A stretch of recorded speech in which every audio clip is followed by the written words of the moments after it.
Hey. What up, guys? You came back? Yep. We came back. We did come back. Oh, man, we're still in the house. What's up with y'all? You know what I'm saying? Yeah. What's up with y'all? We still in the house, baby. Yeah. Oh, man. And you know what, guys? I was telling us on this. I don't think we're going to be in the house much longer. Not like, oh, I've changed my, tune. No, I think the virus is real and all that shit, and everybody's going to die, of course. But we're just gonna open. We're gonna open up, baby. We're just gonna open everything back. We're gonna have to. But on some real shit, we're gonna have to. We're gonna have to. We're gonna have to. Unless you want to be cavemen, we're gonna have to. Unless you want to lose every facet of all I'm talking about, nigga, police, hospitals, jail, all of it. Unless you want to really lose it all, because this is, I think, the only option. Because I talked to me and Hassan talked this the other day. I think we need to start over because, the economy is not real. You know how we made it? You know how everything's fake and on a computer, and then we can just start it over again pretty easily. You know how humans came first and then the economy, not the other way around? Yeah. Somebody had to make it up, like everything else, like the Bible. You know what I mean? Yeah. Just like anything that we make up to have fun while we're down here because we're bored. Economy is one of those things. Just like religion. It's fun. It's make-believe. Yeah.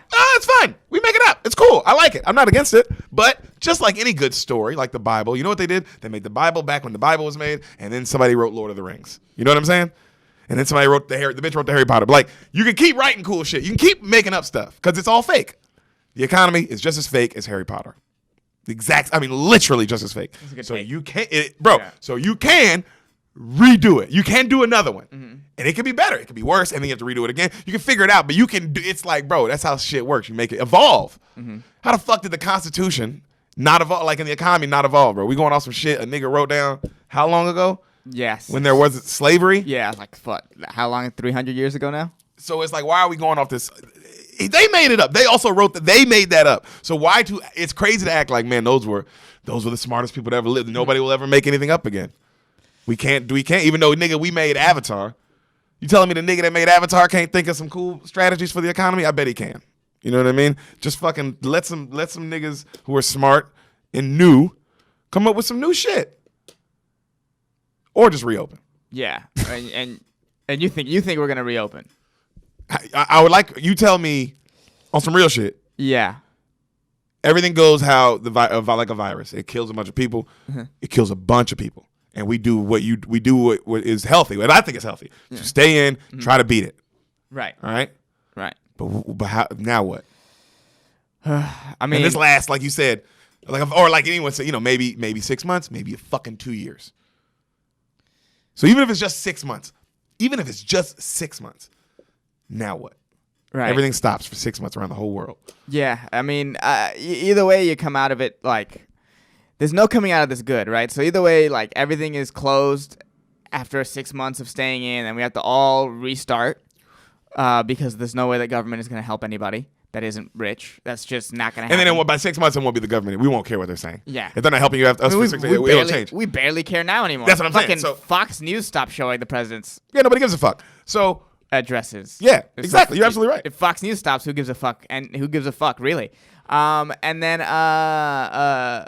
but the other the other way is like if just people start dying by the fucking crap load, it's like how long can people ignore that before they're like, oh, we're not gonna go outside anyway. Ignore it. I think people ignore the fuck out of that shit. I think good people ignore. I think even like people like me, myself, like you guys listening. I think everybody. I think we just, bro, niggas was living when 6 million Jews died, bro, and motherfuckers was still going to the movies and shit. 6 million Jews was dying. Niggas was still going to see a play. You know what I'm saying, nigga? People do stuff, bro. People do. You got to live your life. I'm just saying, fool. I think even good people will be like, yeah. People, what do we, bro? How many times have you heard your whole life people go, well, people are starving in Africa? They are. I still saw all the Avengers movies. You know what I'm saying? I ain't do shit. Yeah. But the big difference is with the Jews and the Africans. Give it to me. Yeah. Is that's something that's happening over there. Even if you live there, right? Let's say you were a German in that time. Okay. It's not, if you were a German in that time who was part of the Nazi party, it's not like you could catch being Jewish. True. That's the difference. Very true. That's the huge difference. Is that like the bad guys couldn't catch being Jewish. Is that like you'll see people? Let's say there's like worst case scenario, there's dead people fucking on the street and shit, right? Yeah. if you go outside, then you could easily be one of those dead people. It's not like okay, well those are people of a certain religion and I can sort of or a certain race and I can sort of turn a blind eye because I'm not part of that group. Absolutely not. You could be it's a virus. it's a virus. Right. And so it's like at a certain point, I think it's better if people are sort of mad but itching to join the workforce again than if people are scared and have no idea when to join the workforce again and are like, oh, I don't know if I want to go back to work. I agree with you. Right? Yeah. I agree with you 100%. But my argument to that is, what workforce? How long? If this lasts 6 months, what workforce? What are you talking? It's all over. It's all over now. All these places are out of business now. So in 6 more months, what workforce? Besides grocery stores, nursing homes, hospitals, police stations, Amazon. That's about Amazon, gaming, like the places that make Call of Duty. You know what I'm saying? Like, yeah. I'm just to pose that question to you. Just what is, my nigga? What is the work? What is it then? Well, thank God the government doesn't care. That's why they're gonna open up. That's why they're gonna open up. So they have to. Because they have to. And eventually, people like me and you are gonna have to make a decision. Like, bro, all right, am I gonna sit in my house my whole life, or am I gonna go out and do stand up? What am I gonna do? Mm-hmm. And everyone around the world is gonna have to ask themselves that question. Like, damn, do I? Because I think everybody's gonna be like, I'm staying in the house, but nigga, after like a month or two, bro, people will be like, man, fuck it, I gotta fucking is what it is. It just like everything else, it is what it is. Well, I read maybe on Twitter from a congressman, so who knows how real this is, that Twitter news coming at you. Yeah, spoil the beans. Twitter news that Trump has ordered 100,000 body bags. So, or like the federal government has ordered 100,000 body bags. So I think they're get him a body bag. Yeah, I think they're gearing to open up. Yo, funniest thing you can yell out before somebody dies of coronavirus. Get him a body bag. Karate Kid reference. Go watch your beans. Catch up. We did that movie already. Son of a bitch. Hassan, you right, fool. Because you know what's crazy? Well, I agree with everything you're saying, bro. I agree with everything you're saying, but I'm just like, you know what's crazy? Just as, I don't know how this is, I don't know. This, you know what's weird? Is everyone who thinks like there's a positive and like, hey, we got to look at this shit positively. How retarded are you? How fucking stupid are you, nigga? There's no positive, dog. It is what it is. It's like, bro, we got to look at the positive of the hurricane, bro. No. It's a natural disaster, bro. Yeah. It ain't no silver lining, nigga. The fuck are you talking about? You just want some money. I'm not mad at you, but don't say stupid ass shit like that, bro. What's wrong with people saying shit? You're like, oh my God. Yeah. We gotta come on, guys. Everybody's always looking at the deaths. We gotta look at the people alive. What the fuck does that mean, bro? The fuck are you saying? There's like 100,000 people dead. Yeah. Oh man. Yeah. By the end of this month, there'll be 100,000 people dead. So what do you mean? Like, what are people saying, bro? What the fuck are people saying when they say stupid ass shit like that, dog? Like, what do you gotta look at the people alive? What? Nigga, people died. What does it take? Do your mama need to die? What does it take? I wonder if that's what it's like. Does everybody's mom have to fucking die for everyone to be like, this is a big deal?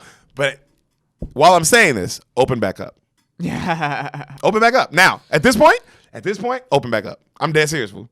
At this point, right now, I think they should just open back up. Because it is what it is, dog. It's too late. What you going to do? What you want to do? If I'm the government too, I'm saying it. I'm fucking new, so I'm going, hey, we're opening back up and shut the fuck up before anybody says anything. Yeah. But you tell me what you want to do.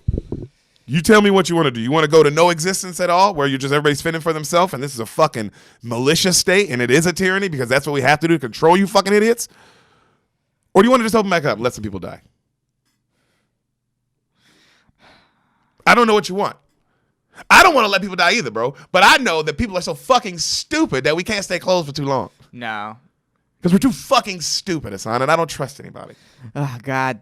100,000 people will end up dying in these 2 months while we're shut down. Yep. So it's like... We're going to open up, and how many, EA? Oh, I think, damn, you're going to at least have a couple hundred, at least like 200, maybe even 300,000. Or people are going to die, for sure. You're going to go out and do stand-up or you're not? You're going to hide in the house. I mean, it is, like, and that's... We all got to ask that. Okay, yeah, we'll figure it out when we get there.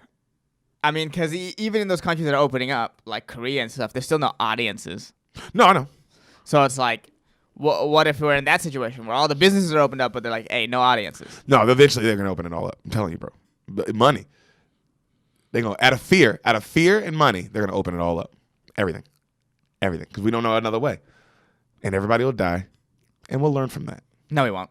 We didn't learn from it last time. No, we'll learn how we learned from 9/11. Like everybody now has to take off their shoes. Yeah. We'll learn like, hey, now we all have to take a thermometer up the asshole when we want to go to a Kings game. Yeah. That's. And you'll just know that, like, oh, I want to go watch the basketball game. All right, I got to get my butthole ready. Yeah. And fucking so I can go watch basketball. And it'll be a part of your life. And you'll be like, damn, remember that time 300 million people died? Crazy. Yeah. And you'll think about it like that, and then you'll think about how good whatever the new show is. Oh man. But that's just that's my hot take today. And who knows? I might just kill myself tomorrow. Yeah. I might. Yeah, the fact that it's almost May 15th and they haven't extended the order for LA means like, oh, we're opening up. We open it up. They might extend this shit for like another month or some shit. But I'm telling you, fool, after like that, they open it up. After a certain point, they're gonna be like, yo, because they're gonna have to ask ourselves, well, even like try everybody. They're gonna be like, well, if we don't open up, what the fuck we gonna do, y'all? What are we going to do? Are we going to really be calm and have a conversation and create a new government, create a new constitution, create new policy, maybe split the state up in different ways? You know what I'm saying? In the territories. All kind of cool shit that I think should happen. I think that's what they should do. I think we need to split. I think the country needs to split. Split it up into territories. Still one country. Split it up into fucking territories and shit. Have different fucking presidents of each territory. Different fucking this, different fucking that. The government should be different. The fucking constitution will be different. Fucking laws will be different. Fucking prisons will be different. Change it all. Police, everything. Change infrastructure of everything. Everything shall be different, bro. Everything shall be. And if they really want to do that, then of course we'll be fine. But ain't nobody finna do that. What the fuck are you talking about? We're gonna do this not calmly. We're gonna probably end up in a war with somebody right now because that's what people do when they panic. They fight other people. So bet money. Hey, I'm calling it right now. Calling it right now. By the end of the year, we're in a war with another country during a virus. Call it. Derek Poston called it right here. Spoil the beans. What day is it? Man, it's May 6th. You want to bet on it? No, because you might be right. I said it. You felt it. Every listener felt it too. No. Hey, I know. I ain't trying to fucking bring no. I don't know. And just know, I don't know shit, nigga. I just be talking out my ass, bro. I just watched a movie today, and I'm finna tell it to a sign. I don't know fucking anything. Right. But I am calling it. We're gonna be in a war by the end of this year with some other motherfucking country. That shit makes money. Oh man. Well, let your boy on CNN, nigga. You want to talk about He Got Game? Oh shit! We gotta talk about last week's movie before we get to this. The only basketball going on right now. Yeah. Yeah. You know what was? Did you like it? I liked it. You know what was great about it? Really shows how great Denzel is, because it's like Ray Allen is Ray Allen, right? He ain't an actor. He's never acted before. I haven't acted since. Yeah, he's Ray Allen. So it's crazy how much emotion Denzel can play off of, because Ray Allen's not giving him that much. And Denzel is fucking Denzel. Oh my god! I thought Rosario as well showed her level of skill. You know what I mean? Yeah, there's this guy that's not really giving you much. But don't worry, I got it, buddy. Yeah. You could tell they were like, I'll drive. You just get in the passenger seat. Right. Just say your lines. Get through your part. I'll handle I'll do the rest. I'll give all the emotion needed. Yeah, I'll do the rest. And man, what do you think of Spike? Spike Lee.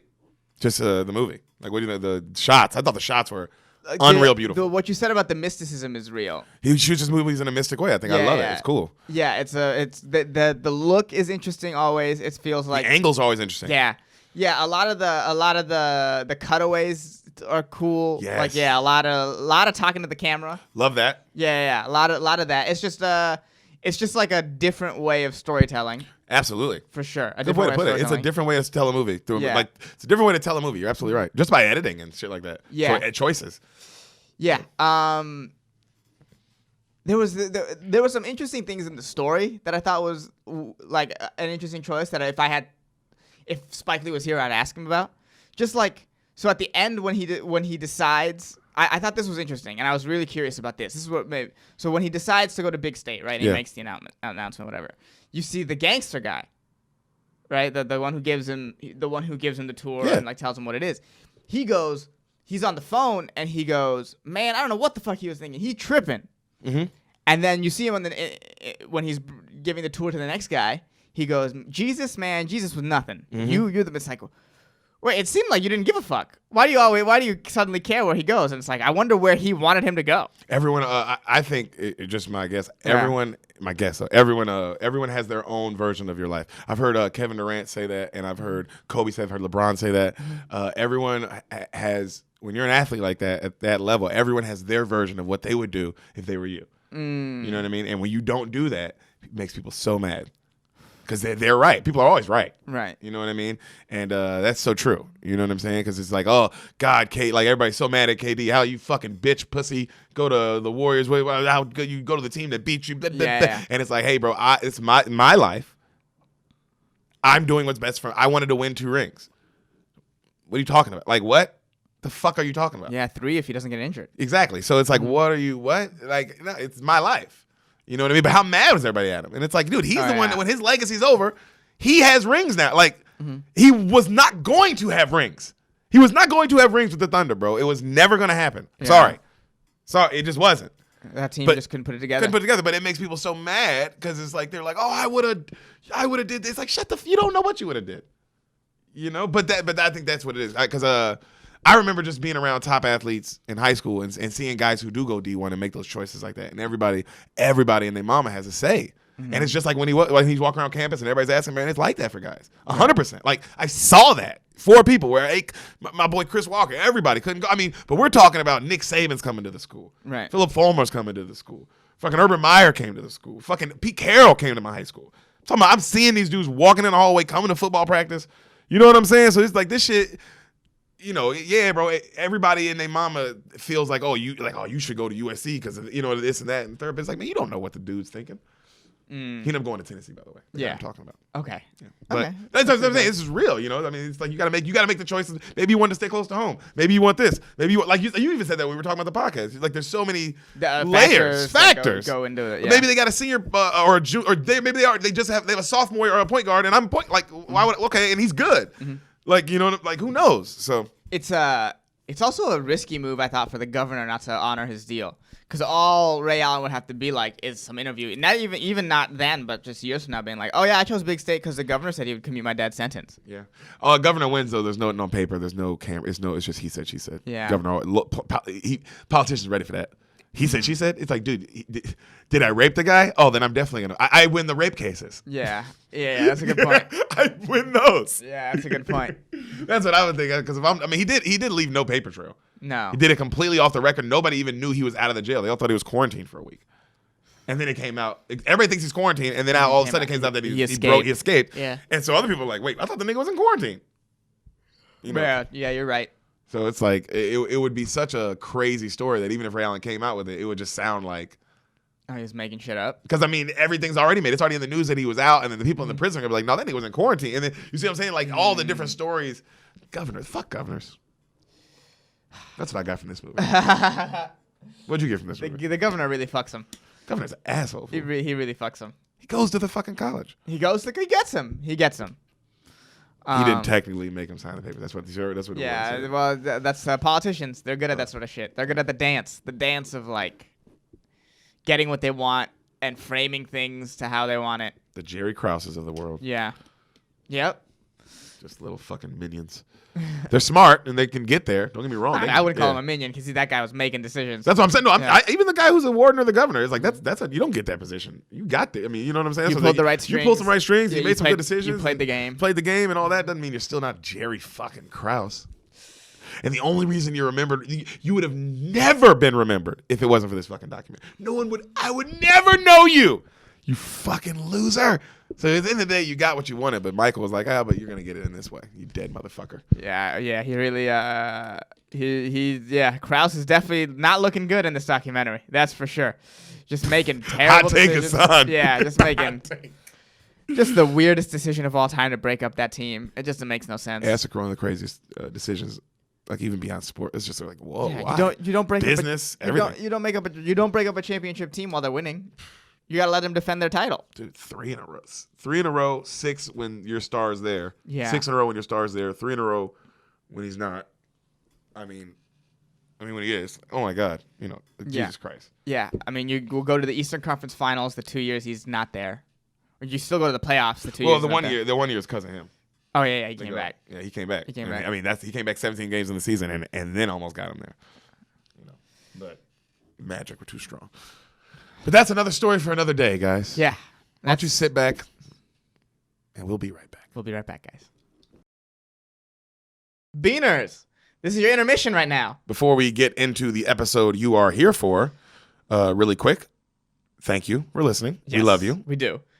Please subscribe to us on YouTube.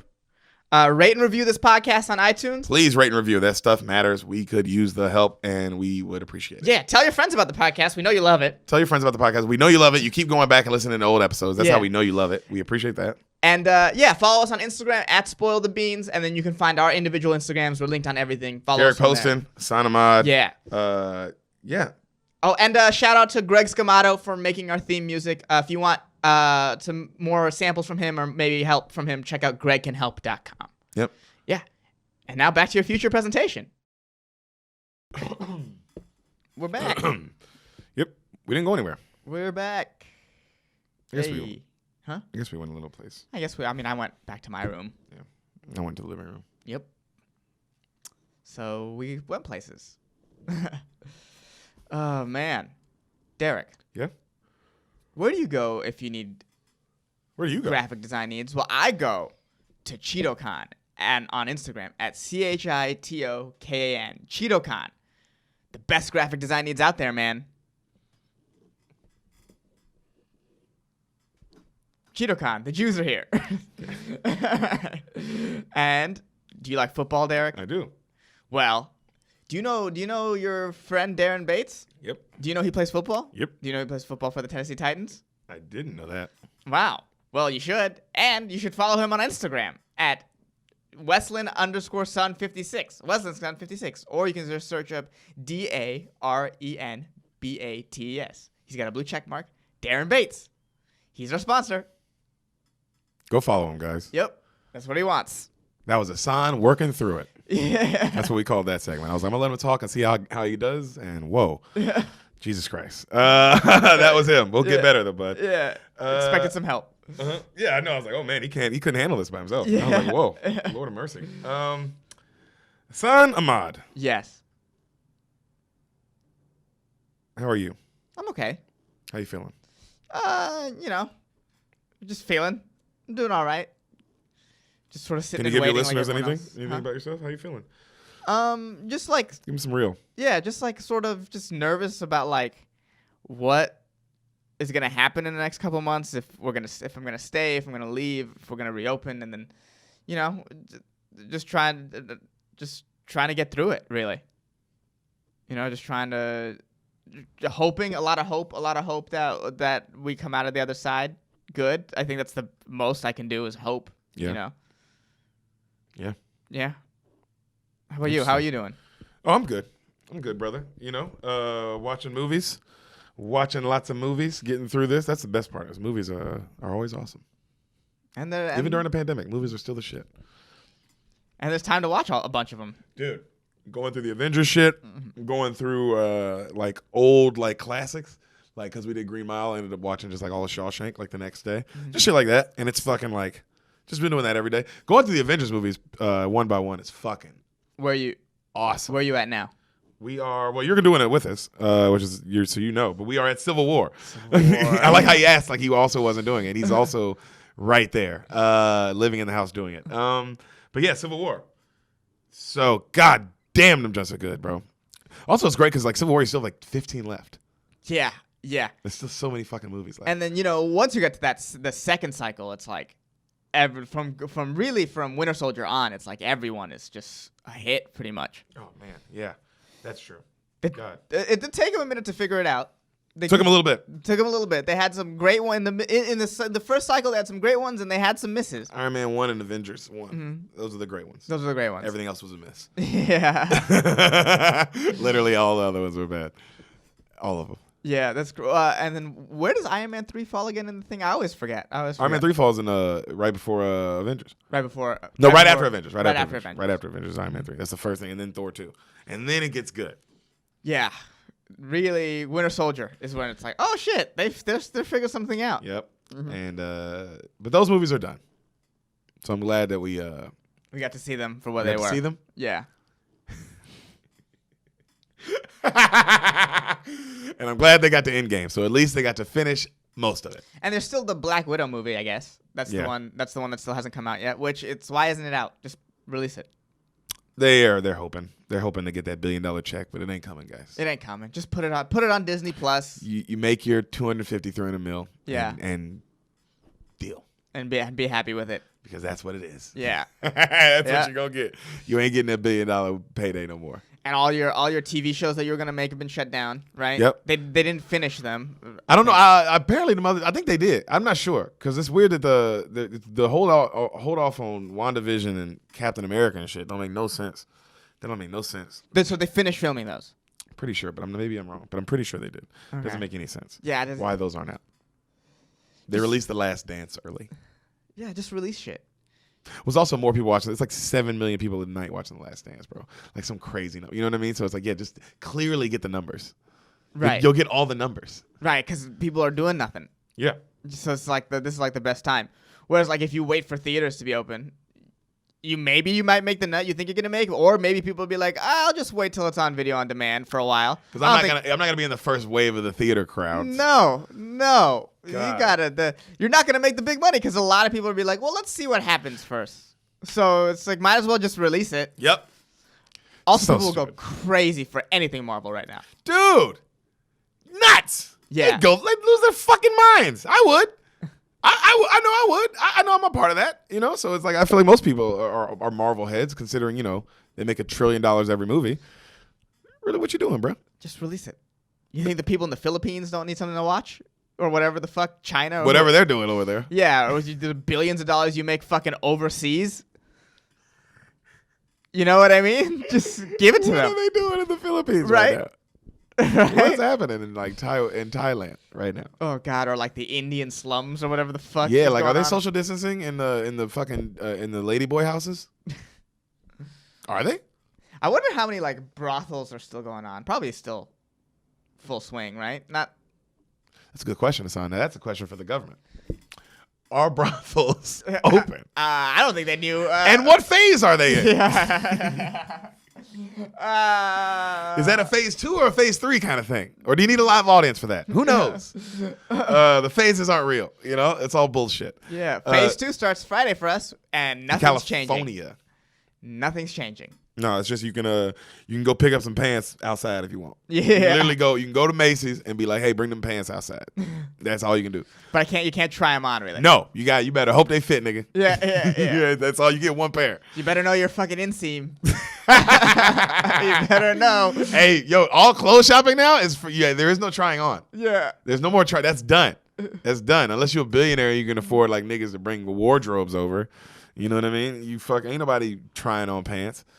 Oh my God, you'll never try on pants again. You ever thought about that, Beaners? You're never gonna try on fucking pants again. You'll definitely try on pants again, but the time you get to try on pants, you'll be like, damn, it's been a while since I tried on pants. You gotta think about it. You gotta think about it. Yeah. Oh man, thank you guys for listening still. I don't know why you do it, but you do it. And it's awesome that you do it, and you tell your friends to do it, and they do it, and it's fucking crazy. And we love you. New Beaners, what's up? It's crazy that we have new Beaners. I forget And we used to bees. say hi to new Beaners and, Yeah. and bees. Yeah.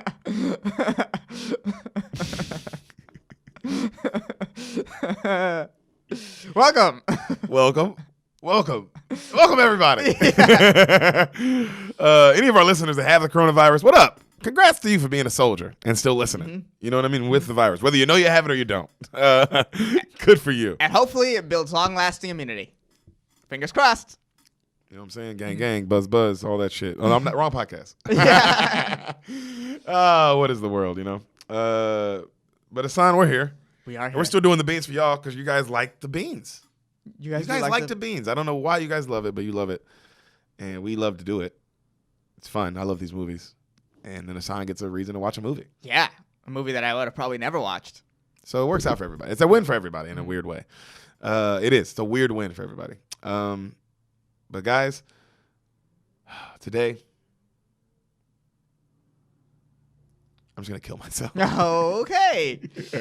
No, I'm not. I'll do that later. Hassan, we're going to do a movie right now. Okay. You ready? Yeah, I'm a little on edge. Oh, no. You're going to have a weird night. Yeah. Oh, you're gonna have a crazy morning. You did buy a lot of rope yesterday. I know. And asked me where our strongest banister was. Yeah, and I kept trying to teach you how to tie. Like you were showing me how to tie a rope, and I couldn't figure it out. You didn't ask any questions of what that was about, which is weird. Well, now looking back on it, it's like I should have been a little more curious about my not tying inquiries. Yeah. Hassan. Yeah. We'll get more on that later. Definitely, we will. But Hassan, what? can you do me a favor really quick, bud, before we Okay. get into my suicide? Okay. Well, yeah. I guess when you put it like that, I kind of have to give you a favor. Hey, man, one last meal. Yeah. Can you tell me Yeah. what you think happens? Not in my suicide, but in the movie that you've never seen, because that's the point of the podcast, and I'm going to tell you what it is because you've never seen it, but can you tell me first what you think happens in it? The Wedding Singer? That's Adam Sandler. Shit. So Adam Sandler is a wedding singer. Already wrong. Keep You know, he You're the fuck. best. He gets he gets booked to sing at a bunch of people's weddings. Okay. Right, that's his thing. Uh-huh. And he's like, Is his crew in this? yes. Yes. Is his crew random characters that you definitely recognize from every movie? Yes. And then are they doing silly things? Yes. Oh, man. All right. That's all I need. He's a wedding singer who can't find love. That's his thing. Aw, that's He's sad. so good at singing at weddings, and people he makes people cry, and he makes people feel like love and all that stuff. That's but he nice. can't find it for himself because he's like a weird guy. Adam Quirk, he's a Sandler. quirk? Yeah, he's Little a quirk, corkscrew? little quirky. You know. Little Court McCown. Ooh, I like that. We miss you, Court. Yeah, Court Stay McCown, alive, old guy. Yeah, you do look healthy, so No, he's hopefully. great. He's in great shape. Yeah, he looks He'll be fine. amazing. I hope I He's look like 30. Yeah, I hope I look like that when I'm his age. A white man. No, I won't. We already don't look like that, and we're No. 30 years younger than We the guy. treat our bodies terribly. Pretty good during this. I will say that. I will applaud us both. I will say that normally we treat our bodies like they're not real bodies. Yeah. What I've seen both of us do is bad. But I will say this: we have done very good during the pandemic. Yeah, no 2 a.m. trips to diners for me in Nope. 2 months. No Yeah. late night fat burgers for me. No fucking crazy eating Panda Express at 6 a.m. at an airport. You know what I mean? We haven't done that. Oh, yeah, it's been a while. It's been a while. We haven't eaten a pan pizza for breakfast in a while. Yeah. You know, Some pan pizza at like the Houston airport. Yeah. Just so we don't throw up Yeah. from all the alcohol and Yeah. the fucking bad shit we ate the night before. Yeah. You know what I'm Yeah. saying? Like, no. Very good. No we've done. artery clogging barbecue. God. We haven't had barbecue every second of every day. When we were on the road, we'd have barbecue every second. Like, Brendan Schaub Yeah. only Only. eats barbecue. Only thing he eats. Oh, for breakfast? I mean, for everything. For lunch? Yeah, for everything. Dessert. What's When it, he bro? drinks water, he's eating barbecue. Eating barbecue. I've seen the motherfucker drink coleslaw. I was like, what are you doing? He was like, drinking water. I was like, dude, what? You know what I mean? You know, that's him though. Was our summer, was eating barbecue every second of every day. But goddamn, it was good. It was fucking good. But it was a problem. And now we're not doing that anymore. Now we aren't doing Now we're that. living healthier. You know what I'm saying? And that's been the reason these 100,000 of people had to die. So I could eat more Brussels sprouts. Yeah, and I stopped paying for like $20 meals at Swingers for no reason at like 2 a.m. Well, not for no reason. To hang out with my friends. That was a good reason. But we're not eating that kind of no. stuff anymore. We're fucking eating better. We're living better. And that's good. And that's healthy. R.I.P. Swingers. R.I.P. So Adam Sandler, can't find love, and then maybe he's working a wedding, and he sees a girl that he like falls in love with. Oh. Yeah. And yeah, maybe it's like over the course of this one wedding, he's trying to woo this girl. Ooh, so movies over the course of one wedding? Yeah. I like that. That's a dope movie. I like a comedy like that. Yeah. It's a Friday. I mean, lots of comedies like that. I love that kind of Yeah, comedy. I like that idea. Good. So yeah. Good for writing. Yeah, and I'm gonna stick with that. And, maybe she's like the sister of the bride or whatever the fuck, or maybe she has a boyfriend. Ooh, that's a good conflict for I a like comedy. that. Yeah. And so he's trying to marry these people and then break this couple up at the same time. which is like a funny. Oh, during this reception, which is great. I love that. I love that. That's funny. Yeah, which is a funny sort of position to be in, you know. And then he gets the girl because the guy she's with is a douchebag, and he exposes it. Oh, he exposes it. He exposes it somehow. Interesting. You know, usually people don't like that kind of guy. No, not directly. He's not. You know what I mean? Okay. Like the situation arises where it gets exposed. He gets exposed, and he gets exposed, and he comes out looking like a good guy. Yeah. And he gets the girl. Wedding Singer. That's what Adam Sandler. Yeah, that's awesome. That's very cute. This is a rom-com. It is cute. As always, 99% wrong. You got maybe 1% on this one. I'm proud of you. Adam Sandler's in it. He's in it? Yeah. And he is a wedding singer. I'll give you that. Okay. I'll give you that. But everything else, as usual, right on the money. That's why you're the best. Dude, movie starts. And I mean immediately. And you hear our boy on the microphone as the credits are rolling. All right, y'all, come on. Get out on the dance floor. Come on, everybody. And we see it, fucking 80s. It's clearly 80s music, 80s clothes. You know, you spin me right round, baby, right round like a record, baby, round, round, round. Right? And you hear him singing. And he's turning this party up. All these white people are turned the fuck up. And we see our lead, the Sandman. Is there anybody better than the Sandman? Real quick, let's just get some roses while he's still alive. I love the Sandman, dude.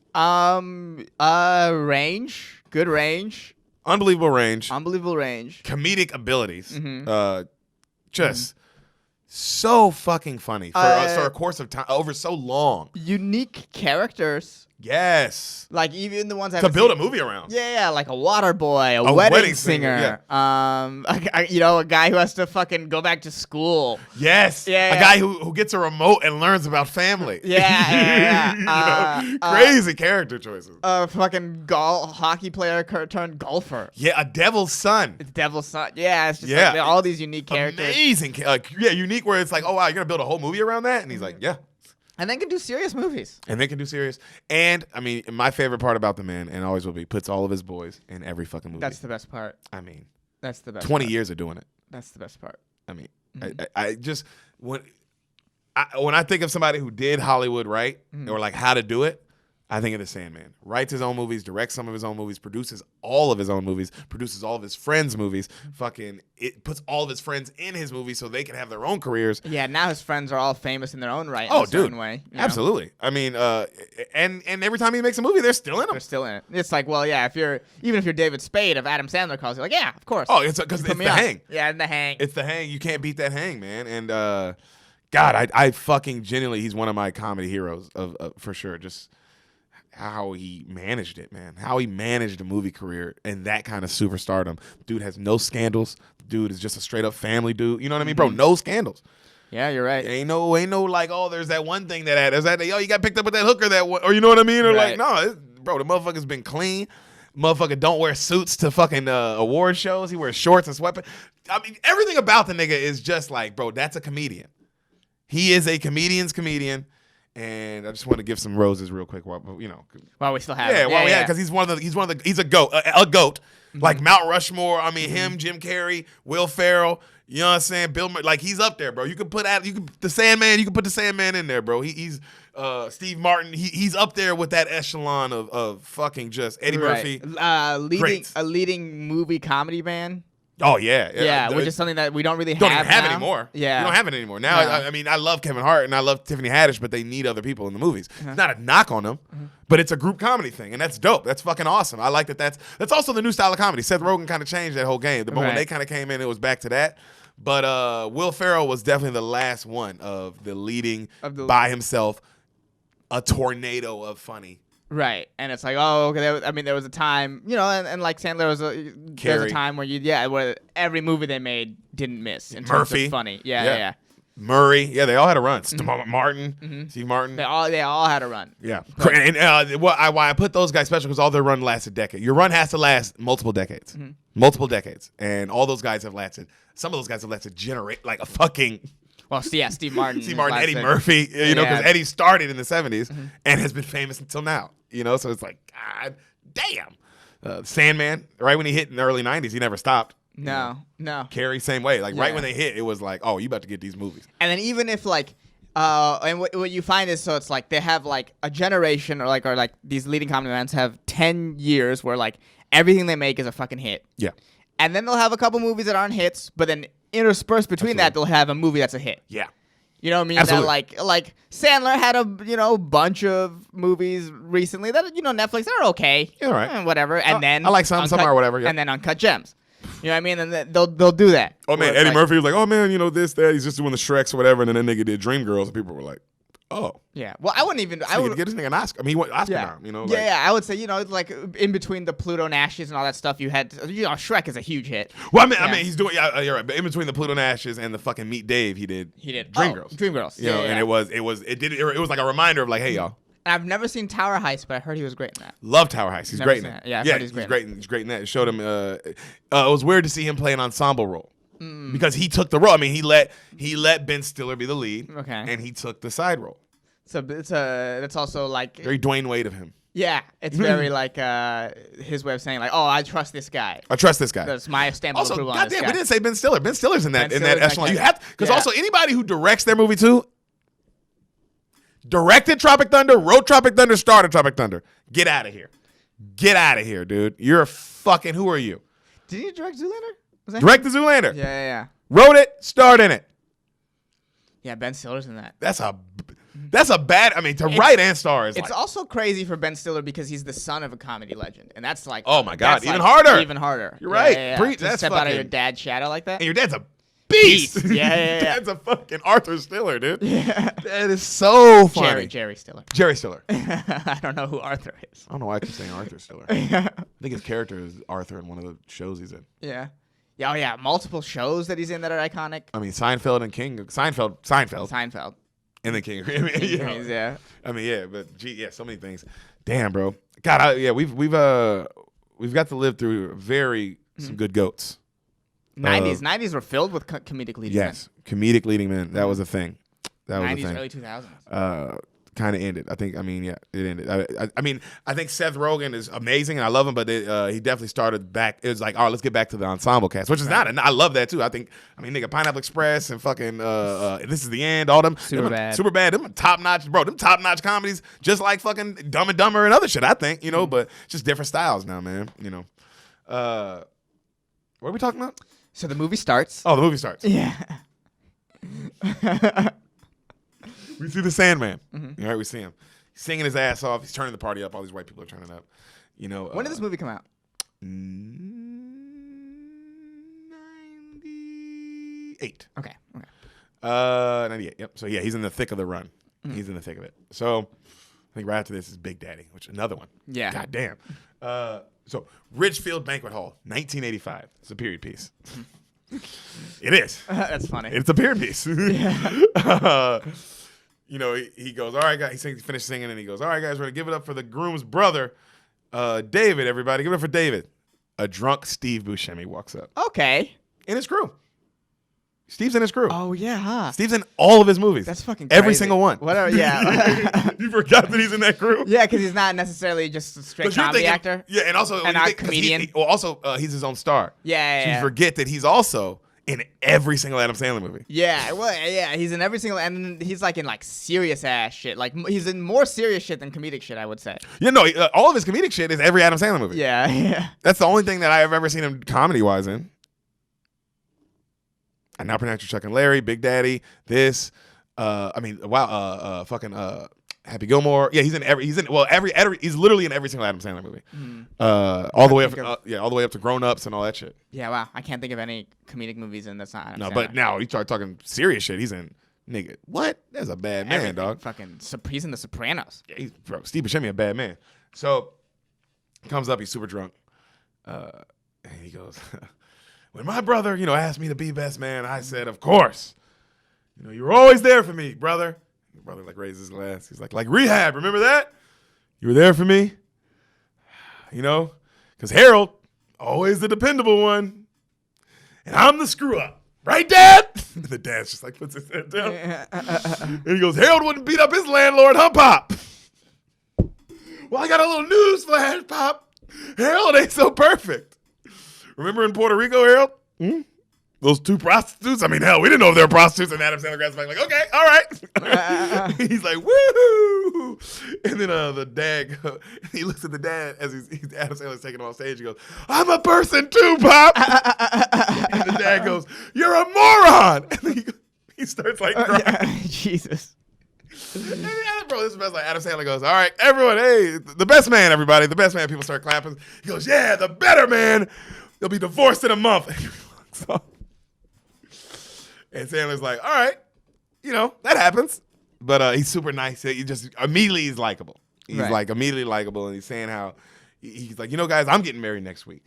And, when you fall in love, you find something to live for. And that's each other. And the crowd's like, oh, And then he says some more sweet stuff. And then, like, even the brother's crying, like, man, he's such a good wedding singer, And he goes, all right, guys, thank you. And everybody starts clapping for him. He goes, all right, George, I'm going to have my man George here on lead vocals. Take it away. And this nigga, this gay-looking nigga kind of comes up, right? And he comes up to the piano, and he's like, give me time, let me love. And everybody's looking like, the fuck is going on? And he starts singing that one song, do you really want to hurt me?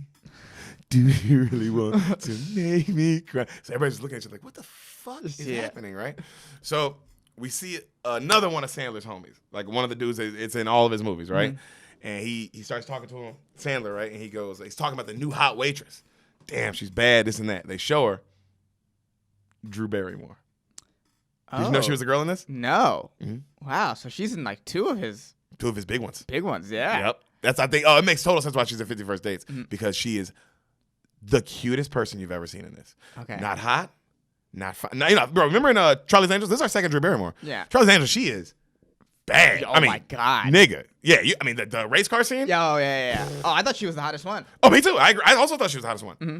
In this, she is the cutest person you've ever fucking seen in your life. Okay. I mean, that's all they did. They were like, we're not gonna make her we're not gonna sex her. We were gonna just let you be the most adorable person. Mm-hmm. She just looks adorable, right? And his homeboy's talking about he's gonna smash her and all this shit. And Sandler's just like, oh yeah, I bet you, like, encouraging him. Like, all right, kind of brushing him off.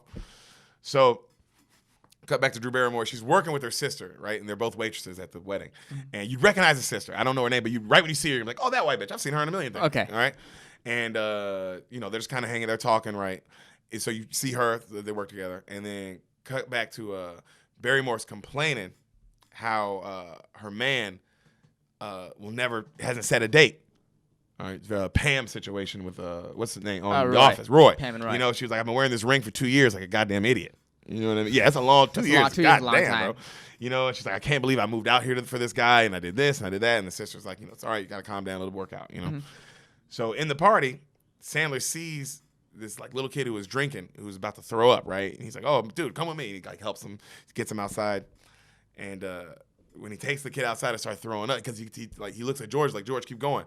So George finishes his song, like, do you really want to hurt me? And he looks around. Give me time. Bro, so people start going, what the fuck is happening? Yeah. Bro, that's such I don't know, bro, when you see the comedic shot of him going, I'll just start over. Yeah, this is the only song I know. Bro, that shit is so funny. It made me laugh out loud and get like, damn, that's such a small thing that's so funny. So, he starts singing singing again. He takes a little dude out to vomit, and Sandler's helping him, and he's just so nice. And the girls, Drew Barrymore's watching him as he's taking care of this kid, and she's just kind of smiling, right? And he turns around and he sees her. He goes, oh, you drinking too, girl? And she's like, oh, no, it's just Coca-Cola for me. He goes, you sure? And she's like, oh, trust me, if I was drinking, I'd puke more than that kid, right? And he smiles. And she's like, you're the wedding singer, right? He goes, yeah, I'm Robbie. She goes, I'm Julia. And they shake hands. And she goes, I'm serving at your wedding next week, actually. He goes, oh, that's cool. And he goes, what about you? He looks at her ring. He's like, you getting married soon, too? And she's like, I don't know how serious he is. And honestly, I feel kind of doomed. And she's like, like I'm just like wandering the earth with no purpose. And he goes, oh, like the Hulk. And she goes, yeah, like the Hulk, right? And then they kind of laugh and they start talking about that and they make each other smile. Like really cute, It's only Adam and Drew can be. Right. You guys already see how they're two adorable people, So two very likable people. Just so likable. And they're throwing on they're extra throwing it on. They're extra throwing it on. Like Sandler also has I should mention this. He has the fucking Jerry curl mullet, by the way. Okay. Total Tiger King Joe Dirt shit. Okay. Wow, okay. So right then his friend comes out as they're talking. He's making her laugh. His homeboy comes out that said he was gonna smash him. He's like, hey, you got to get back in there, man. They're turning on George. Cut to George. Do you really want? You fucking suck! Throwing shit at him. Yeah, And he just keeps singing. You should probably learn a more upbeat wedding song. Yo, I know. Why are you singing? Do you really want to hurt me? Yeah, so that's not right. What the fuck you doing, George? So, right as he's about to walk off, she goes, hey, when I do get married, are you going to sing at my wedding? He goes, it's a deal, right? And he smiles. They shake hands. Mm-hmm. Good meet cute, by the way. Very cute meet cute. Okay. Because I was like, I forgot. It's like, I mean, that's for a rom-com, that's a very important. Right. Sets up the whole movie Sets up for a rom-com. Relationship. Yeah. Everything. Like, am I going to like this? Like, everything. And it's like, because it's like, I got to like them when they meet. Right. And they're very good job. He's also great at making rom-coms. Sandler can do it all, man. Sandler's got the chops. Pure man. comedy, fucking pure silly. Like, what do you want? A little serious? Yeah, he'll give it all to you. So we see a woman, like an old woman, like a Betty White looking. Okay. You recognize this lady. So she's been in a million commercials and Betty shit. White adjacent. Betty White adjacent. Okay. BWA. Sandler's used her in other movies, too. Okay. So she's singing like "Till There Was You," and he's playing a song on the piano. She's singing a love song, and then he's like, "Oh, good job, Grandma." He's like, "You're gonna blow him away at the party, right?" And she's like, "Oh, honey, thank you. I just want to show everyone at the 50th anniversary for my husband. She says his name. I just want to show him after all these years. I still just love him so much. It's really sweet." And he's like, "Oh, you're gonna blow him away, Grandma." And then he's like, and then she starts talking about Robbie's wedding tomorrow, and then he was like, she's like, starts asking him questions. He's like, "Oh, I'm excited." She's like, "Well, are you ready for the evening?" He's like, "What do you mean?" She's like, "For the sex." And he's like, it's gonna be okay. She goes, "Before I got married, don't feel ashamed. Before I got married, I had intercourse with 8 men. That's a lot back then. I mean, that's like 200 today, Robbie." Very funny line. Yeah. I want to say. And then he goes, "Okay, I gotta go." And she goes, "Oh, well, don't you gotta let me pay you?" And he goes, No, no pay. No, I'm not accepting no pay. She's like, "Oh, I gotta pay you with meatballs." And she runs in the kitchen. He's like, "Seriously, I gotta go." And she's like, "Hold out your hands." And he's like, "Really?" And he holds out his hands. And she just puts 2 meatballs in his hands. And he's like, "Thank you." Yeah. Are they filled with sauce? Yeah. So just all on his hands. And she's like, "Well, are you gonna take a bite? That's my favorite part." And he's like, "This is good." I like because you tell the movie, it's like, "Oh, we're showing up. This is the sweet guy. This is the sweetest man." Also for a rom-com, it's like, "Oh, the dude has to be perfect." Yeah. That's the whole point. The dude has to be like this nice guy. The sweetest of dudes. So, she's like, "Good luck tomorrow, honey," and he leaves. So it's at the wedding, right? Or tomorrow's the next day at the wedding, and Julia's mom is dropping Drew Barrymore off. Right. And she's giving her shit for not being married yet, right? She's like, "Well, what do you want me to do, Mom? I can't force Glenn to set a date." She's like, "Well, have you considered a fake pregnancy?" And she just gets out the car. And she's like, "In 5 years, you'll thank me." And Drew Barrymore keep walking. So the wedding's all set up. Robbie's waiting at the altar. And it's like for like maybe 10, 15 seconds go by. And the priest leans over and he's like, do you think we should maybe call her? And Robbie's like, "No, it's just a makeup problem. I'm sure. It's fine." So they keep waiting a little longer. And then a lady comes walking from the back, and she looks like real concerned. And she comes up to Robbie. She's like, "Robbie?" He's trying to keep calm because he can already tell now that Oh, she left. He's like, "Yeah?" She's like, "I just got off with Linda's mom. She isn't there." And he goes, "Okay." She goes, "But there's a note." And he's like, "Is everything all right?" And she's like, "Well, it basically said, she isn't coming today." And the music gets real low. And he's like, "Oh," and it zooms in on him. He goes, "So it was a bad note." She goes, "Yeah." He goes, "Well, did she say why?" "I'm so sorry, honey. No." "Okay, it's okay. Damn. It's okay." He's smiling at everybody because it's packed. Yeah. He goes, "I'll be right back." And he walks off slow into a room. And he looks in the mirror and he's like, "Don't worry, man. Don't worry. It's fine." "No!" And he grabs the mirror and breaks it. And you just hear people hear him like smashing shit and screaming from outside. Mm-hmm. So after the wedding, he's back and he's hanging with his boys right back at their place. And his boys still have their like tuxedos on. He's like dressed in sweatpants and shit now. Mm-hmm. And his friends are pissed at the girl. They're calling her a bitch and all this stuff. And he's telling them, like, "Hey, stop talking about her like that because we're still going to get together. I'm sure this is all a big misunderstanding. So don't say anything about it." He's trying to forgive her, right? Right. a little kid comes up, like one of the little his like nephews, and they're like, "Hey, Uncle Robbie, I drew this for you," and it hands him a picture, and it's a picture of him and Linda, but Linda's drawn in as the devil. And he's like, "Oh, buddy, that's not nice, but very creative. Good job." And he leaves all sad. And he walks outside all sad, right? And his friends are talking, and they're like, "Damn, man, he's always wanted to get married. That's his problem since the 3rd grade." And they're like, "Yeah, since his parents died, he's always wanted to get married. You know, it's been his whole thing." So he's sitting alone outside. Linda walks up. He looks up. He's like, "You're late." She's like, "I'm sorry. I couldn't do it." He's like, "Okay. You need more time. Okay. I guess I can wait. It's fine. It'll be fine." And she's like, "I don't need more time, Robbie. It's over." And he goes, "Geez, well, that information would have been really more useful yesterday, don't you think?" And she goes, "Look, I've just been talking to my friends." He goes, "Oh, your friends?" She says, "Look, I'm not in love with Robbie now. I'm in love with Robbie 6 years ago.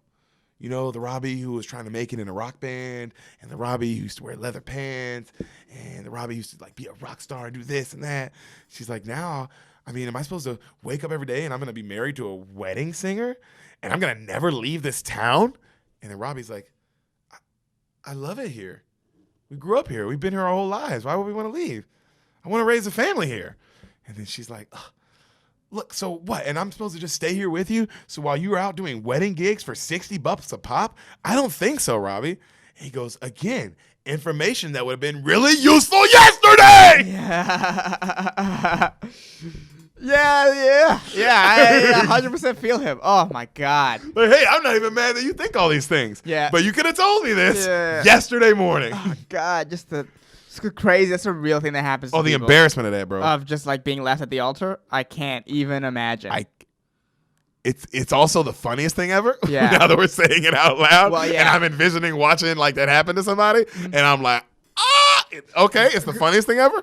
But damn, if it's you. Well, I was gonna say like because I imagined myself in that situation. Uh-huh. And I was my first thought was like, damn, for the first however long, that's the most embarrassing thing. And it's like, how do I even face these people? Oh, God. Yada, yada, yada. But then after that, the jokes that I could use on myself even is just like. The jokes are the funniest thing. Yeah. I mean, the things that the jokes your friends will say about you will make you feel better. Yeah. Maybe not that day. Yeah. Oh, no. You have probably like a good month of like not wanting to hear shit. No, not what like, hey, bro, I'm not talking about that fucking bitch. Yeah. Are you kidding me? She did that in front of my mom and God. Yeah. Like what? God, we invited God. We invited God. Yeah, he was there. We invited God and the government. They were all there. Everybody. Papers needed to be signed. God yeah, damn, but then bitch. like away from that time, you just like you hang out with your friends. Your friends leave. You're like, oh, hey man, I'm leaving. Oh, like Linda, huh? Yeah. And you're like, yeah. that stung really bad. Yeah, but it's funny. Yeah, but it's funny. Yeah. So he's he yells that at her, and she's like, look, right, like he yells, yesterday, and his nephew comes outside, and he's like, hey buddy, go back inside, and then he's like, hey Linda, and she's like, hey sweetie, and he's like, you're a bitch. And she looks at him, and then Adam Sandler goes, thank you, buddy. Go back in the house. That scene is great. So she's like, I'm sorry, Robbie. I got to go. Would I recognize Linda? Yeah, maybe. Okay. I've seen her in like maybe a thing or two. Okay. You know? All right. So she leaves. So you get for leaving Adam Sandler, bitch. That is what she gets for leaving. Don't you leave the Sandman. So we see, next day we see Barrymore chilling, right? She's chilling at her house. And her boyfriend comes up behind her and he surprises her. You recognize, I don't know this guy either, but you recognize her from some stuff too. Okay. And she's like, oh my God, Glenn. And he's got flowers for her. And he's like, I got you something else too. And he pulls out 2 tickets. She's like, oh, she opens it up. She's like, 2 tickets to Vegas? And he goes, dun, dun, dun, dun, dun, dun, dun, dun. And she goes, oh my God, Glenn. And he's like, I knew you wanted a date, so I set one. And she goes, in Vegas? And he goes, Jules, it's the romance capital of the world. Everybody knows that. But you do know that. Yes. I mean, everybody knows that. Yeah. And he starts talking about Vegas and how there's this and that. He starts talking to her into it. And she's like, oh, okay, Vegas it is. He's like, it'll be great, right? And then she's like, yeah, it will be. And he goes, Jules, are you going to be the girl, do that girl thing and act happy, but really just pout on the inside the whole time? And she's like, no. She's like, I'm happy. And he goes, okay, let's get married here. And she's like, oh, thank you, Glenn. Thank you so much. Oh my God, I'm gonna give you the best wedding ever. And he goes, I know. It's more important to you than it is to me anyway. And he like laughs to himself. Wow, what a dick. Well, without even seeing, because when you see him, he's even more, but without even seeing, you see like, oh, this is the worst guy. Dick. Also, you know what's interesting more to me about, because he is, of course, he's the biggest dick of all time. Right. I find the girl in these situations very interesting. You know what it is? Because it's a real person. Yeah, it's the idea of getting married.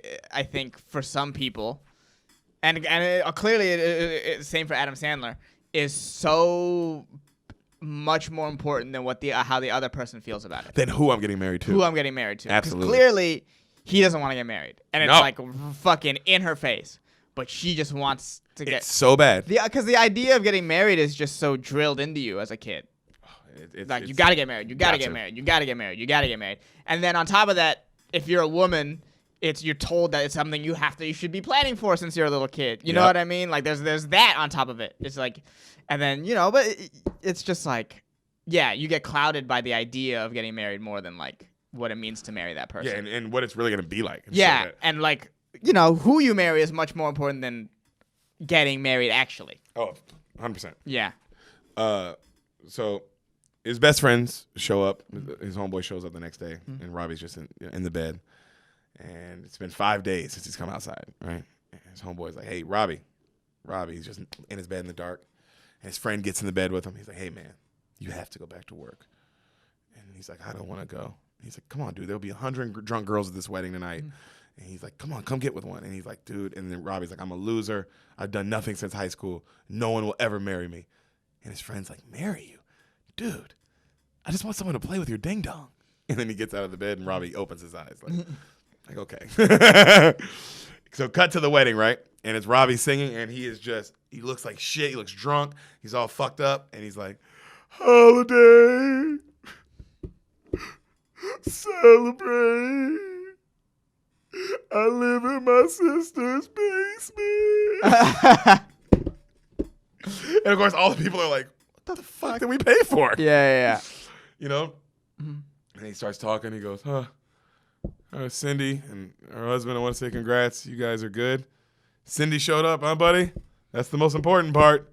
And then the guy's dad goes, hey, buddy, I'm not paying to hear your thoughts on life. I'm paying for you to sing. Adam Sandler goes, well, I have the mic and you don't. So you will listen to every goddamn word I have to say. Thank you. The dad's like, he goes, some of us will never find true love. Oh, Jesus. Like me. Like this guy over here. He points at a guy.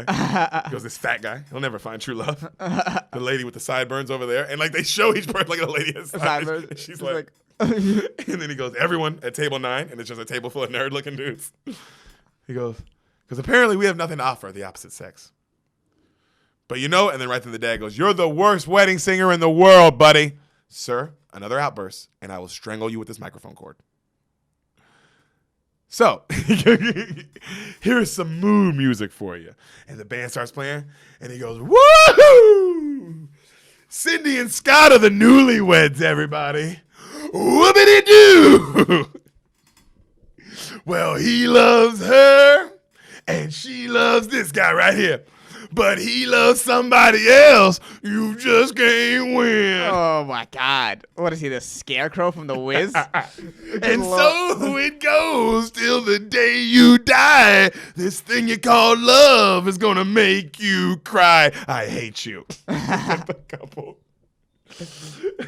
He goes, but one thing's for sure. And then he holds the microphone to the fat guy, and the fat guy's like, love stinks? Love stinks! Yeah. And he holds up the lady with the sideburns. She's like, love stinks! Love stinks! Yeah. To the table 9, they're all like, love stinks!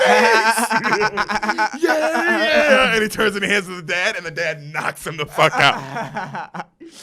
And and the dad just keeps punching him, and he has the mic, and he's like, love stinks! Love stinks! Adam Sandler's awesome, dude. Also, bro, what a crazy concept for a movie. Right. This is a hit movie, and it's just about a nigga losing his mind trying to find love as a wedding singer. Wedding singer gets left at an altar. That's pretty good. Great, it is pretty good. That's pretty good. That's a pretty good premise. Yeah, wow. Mm-hmm. I can say it like that. Damn, and yeah, it's really good. Yeah. Yeah. You can go from there. So Julia comes outside, and she sees Robbie just laying in the garbage, right? She's like, hey. He's like, hey, did everyone leave? She's like, yeah, everyone's gone except for a few cops just getting some final statements. He's like, Julia, that's Drew Barrymore, right? Yeah. Okay. And she goes, he's like, I hate weddings. I hate the groom. They need to be miserable like me. I'm a joke. And he gets up out the trash, and he's like going to leave. He's like, I can't do this anymore. And she goes, she's like feeling bad for him. She's like, hey, Glenn and I set a date. You have to play our wedding, right? And he stops, and he's like, congratulations, but I can't do it. And she's like, I'm having a party in 2 weeks. I want you and your friend to come. And he just walks off. She's all sad. So he goes over his cousin's house to babysit, right? Like the niece and nephew that he has. And right when he walks in the house, the nephew goes, hey, Uncle Robbie, is it true you're having a nervous breakdown? And he goes, no, who said that? And the kid goes, everybody. He goes, you're 8 years old. You're 8 years old. You're 8 years old. What do you mean everybody? You only know your parents. And the kid's just looking at him. And then the dad comes up and he's like, hey, Robbie, I know you're in a tough spot, but, that kind of love wears off, I mean, look at me and your sister, I mean, we've been married a long time. We still have to figure it out. We have tough times, but, for special occasions, she'll work my nipples. She'll do a little dance. He's like, all right, get the fuck out. And he's like, okay, I'm going to get. He leaves. Yeah. So, cut to 2 weeks later. Julia's having her engagement party, all right? You see Glenn, he's talking shit. He's talking shit about Julia, to his boy. Right. Right? He's just you just showing he's this guy just sucks. This guy sucks, yeah. So and then it shows her, and she's so happy while he's just talking shit about her. Mm-hmm. And she comes up to him and she asks him, like, hey, can we start planning the wedding?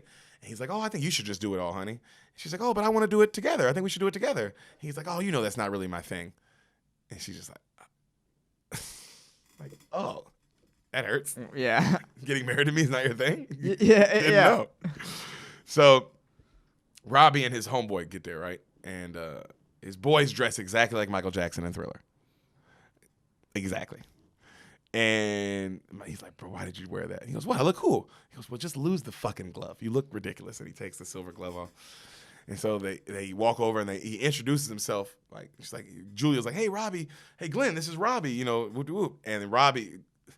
the Glenn dude, the Glenn dude goes, oh, shit, I heard about you. Yeah, you're the guy, the wedding singer, right? They got left at the altar, right? By that girl, dude. That shit was terrible. And Robbie goes, yeah, that was me. You know what else? My parents died when I was 8. You want to talk about that too? He goes, no. He goes, oh, okay, cool. I didn't know if you wanted to or not. Yeah. Yeah, what a terrible way to meet somebody. Bro, how funny is that, though? That was a great response. Yeah. It's a very comedian thing to say very back. Witty and quick. Very witty and how about that? Yeah. Since we want to go there. You fucking idiot. You fucking dumbass. So right then Glenn and his homeboy walk off, right? Mm-hmm. So Robbie tells Julia, he's like, hey, my friend here said when he first saw you that he was definitely going to smash. And he's like, no, I didn't. I never said that. He's like, what? You didn't remember you said the new waitress, she's super hot and you were definitely going to give it to her? He's like, no, I never said that. And then now she's playing along. She's like, oh, what were you going to give me? Just what was it? And he's like, I wasn't going to give you anything. He's like, no, tell me, was it what? I really want you to give it to me. And he's like, you guys fucking suck. And he walks off and they're laughing. Just clearly oh, they should be together. Right. This is a couple. Right. They're doing bits already? You're already doing bits? Yeah. So she goes, how you doing? You doing any better? And he's like, yeah, I'm doing better. Okay. And he goes, how about you doing? How you doing with the wedding plans? She's like, oh, I've kind of been, I guess I'm doing it all. Because Glenn, he's so busy with Wall Street. And so I'm just kind of doing this thing on my own. I went to Marshall's yesterday to get look at the flowers. And he goes, and then Robbie's like, oh, no, Marshall's? She goes, what? He goes, you got to go to Tony's. It's way cheaper. The people will hook you up. Trust me, because he knows everything about he's been in the wedding game forever. So he in his town. So he would know all the deals. Yeah. He's got the finger on the pulse of the wedding game. The wedding game. And she's like, which is very expensive shit. So it is nice to know somebody who would know where the best deal is. Yeah, that's a good point. So she's like, oh my God, thank you so much for that tip. I needed that. He's like, oh, no problem, right? She's like, oh, it sucks that you're not working anymore. She's like, we won't get to hang out. It was so much fun. He goes, oh, don't worry, we'll still hang out. There's plenty of other things I can sing at besides weddings. Cut to, he's at a bar mitzvah. Yalila hava, yalila hava. And everybody's turning up. Dude, that's such a good cut too. And then he goes, all right, All right, guys, I'll be right back. We'll do a quick break. George, take it away. No. Walks right up. Do you really want to hug me? And everybody, what the fuck?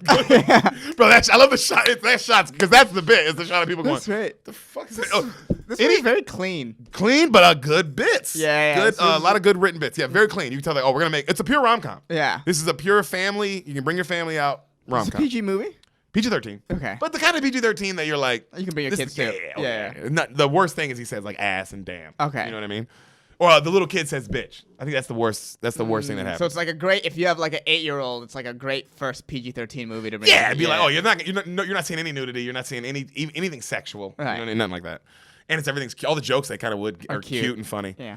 So God, that running bit though, that's amazing.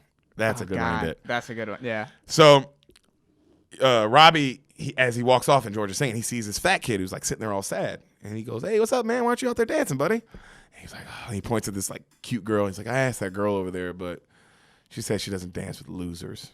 Right? And he's like, "Oh, hey, man, don't worry about that. Trust me, bud. You're gonna meet a girl. She's gonna treat you just right. Okay?" He's like, doesn't really say anything. So he goes back on stage, right? And he's like, "Hey, fellas," he's like, "Oh, hey guys, real quick, I just want to do me a favor. I want all you fellas to meet the lovely, my friend, Miss Julie, everybody. Julia, come on out here." Julia stops, waits. She's like, "What?" And she smiles, and she's like, "What?" And he's like, "Come here. Come on, I need you real quick. And she's like, "Okay." And so she comes out to the front, looking all Drew. So cute, right? Right. And he goes, "Fellas, who would like a chance to dance with this lovely woman right here?" And all the boys are like, "Woo!" cheering, right? And then, you know, she's like, "Wow." She's like playing into it. Yeah. And he goes, "All right, Julia. All right, I need you to dance with one of these boys. But please, I need you to pick the coolest, most unloserish, badass dude in the bunch. Can you do that for me?" And she's like, "Yeah." You know? Oh, right? She noticed him talking to the guy? No. That's all he says. That's Okay. but he lays it out like that. "I need you to pick the coolest, most unloserish, most badass dude in the bunch. Can you do that for me?" Yeah. And she's like, She picks up what he's putting down. like, okay. Yeah. So she starts going, looking at all the, like walking down the line, and all the boys are like flexing, and like all the cool guys are doing all this shit. And then she gets to the fat kid who's not even looking up, and she's like, "Excuse me, but would you like this dance?" And everybody's like, "No!" And he's like, right? And he gets up. God damn, great she's rom-com great. shit. That's what the Yeah, writing is that's like, great. oh, just That's great nice. rom-com writing. Yeah. He slows down. I don't get people who don't like rom-coms. It's like, this makes you feel Do good. people not like rom-coms? Some people don't like them. It's like a thing. Is I it? think those are the same people who also like love only horror movies. A lot of people who love horror movies, and it's like, what's wrong with you? Oh, okay. They're only into that one genre. Yeah. I think anybody who loves horror movies, I'm already like, what's going on? You love them? Horror movies are great. They're great. They're great. They're great. cool. They're great movies. They're great movies. I know you don't like them that much. I don't like, but I think to love them is like, what's going on, man? You know what happens in all of them, right? All of them. Like, I can tell you. Yeah, is there a horror movie where everyone just comes out fine at the No! end? Yeah. Never. So they start slow dancing, and Sandler starts singing, bro. And also, by the way, I'll say this: Sandler can sing.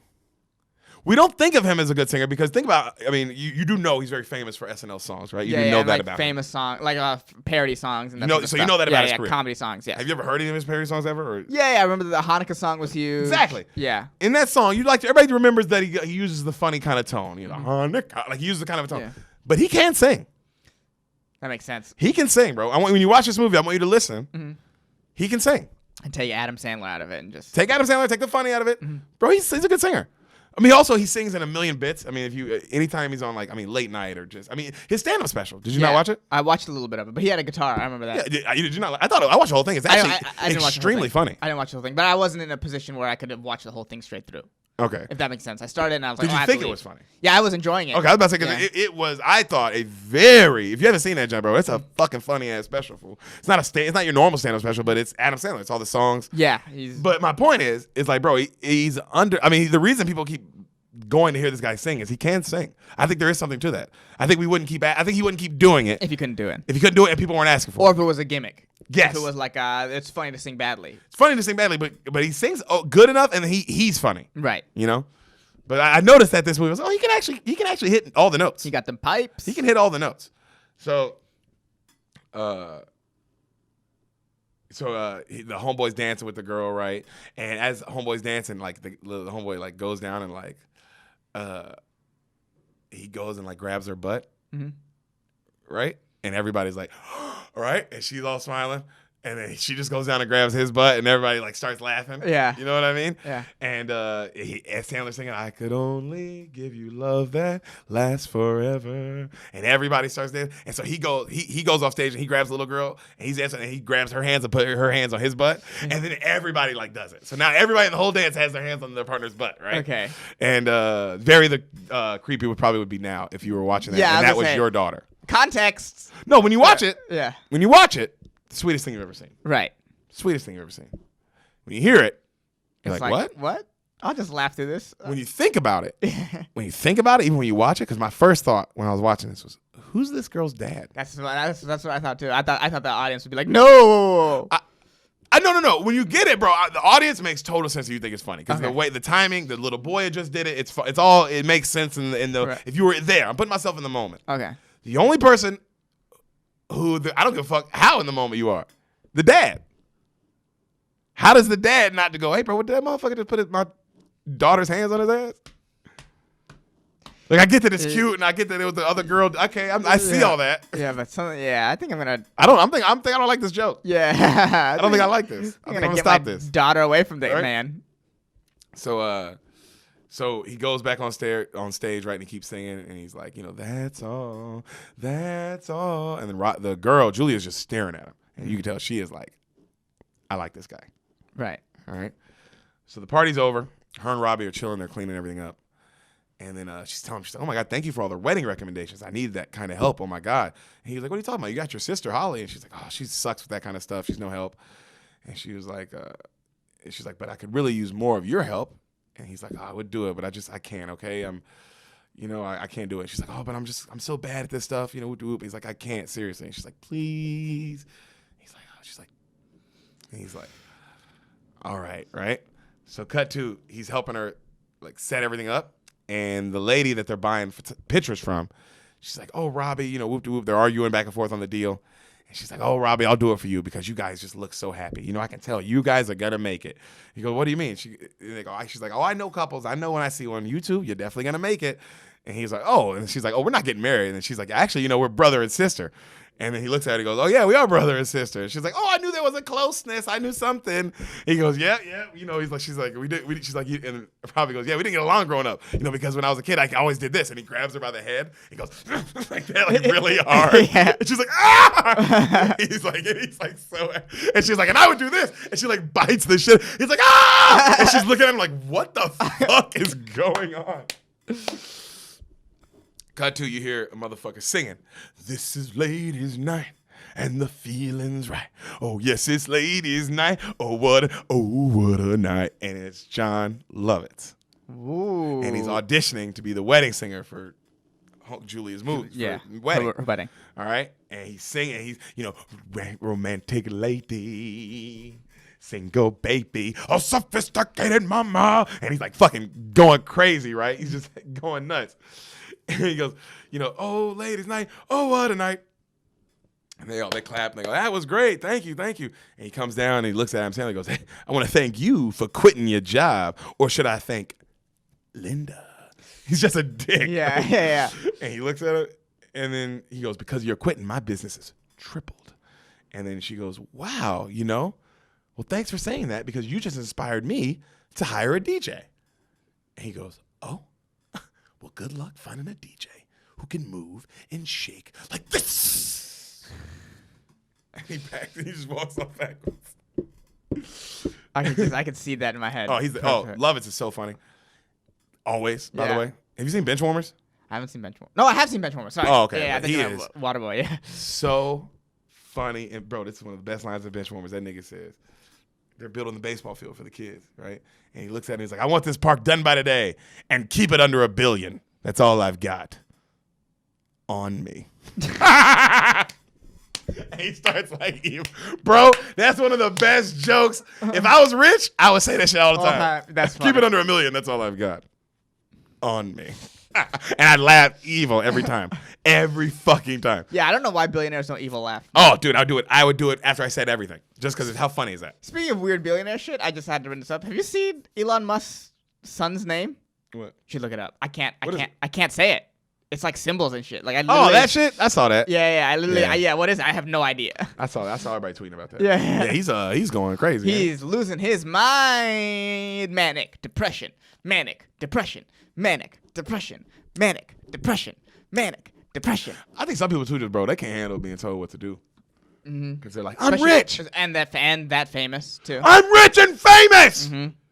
Don't tell me what to do. That's why I work so hard. He's also like smarter than everybody too, in a way. But guess what, nigga? Stay inside. That's what. And that's what. Hey, Elon, guess what? That's what he said. And that's what it is.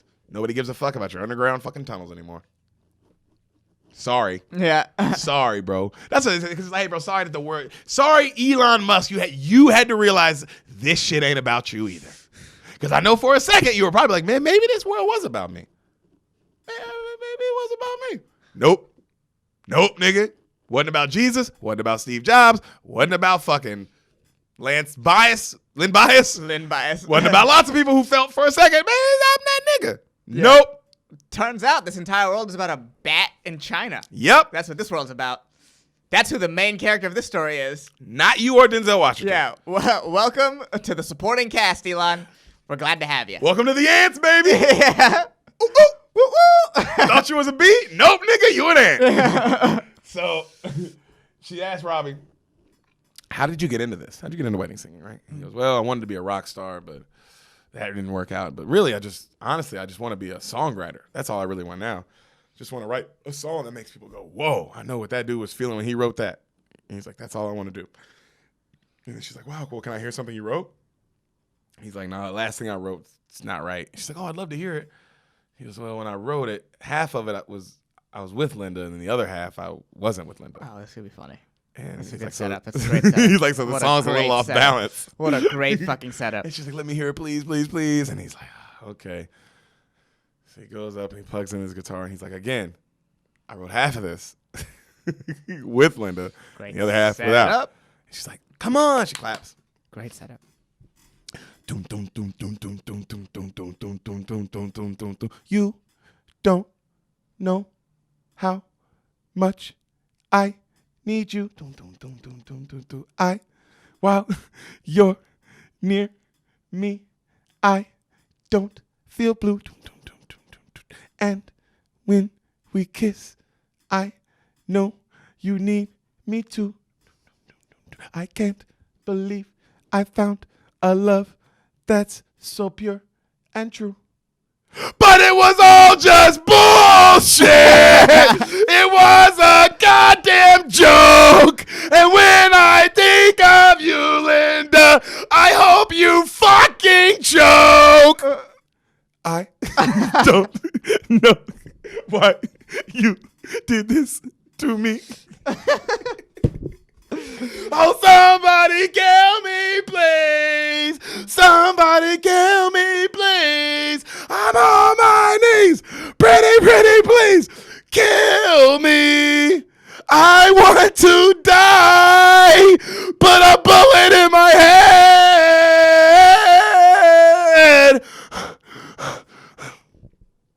She just starts clapping. Yeah. She's loving it. Camera cuts over to John Lovitz. He's losing his mind. And I'm reaping all the benefits. And this nigga disappears behind the curtain. Yo, out of nowhere, a curtain closes.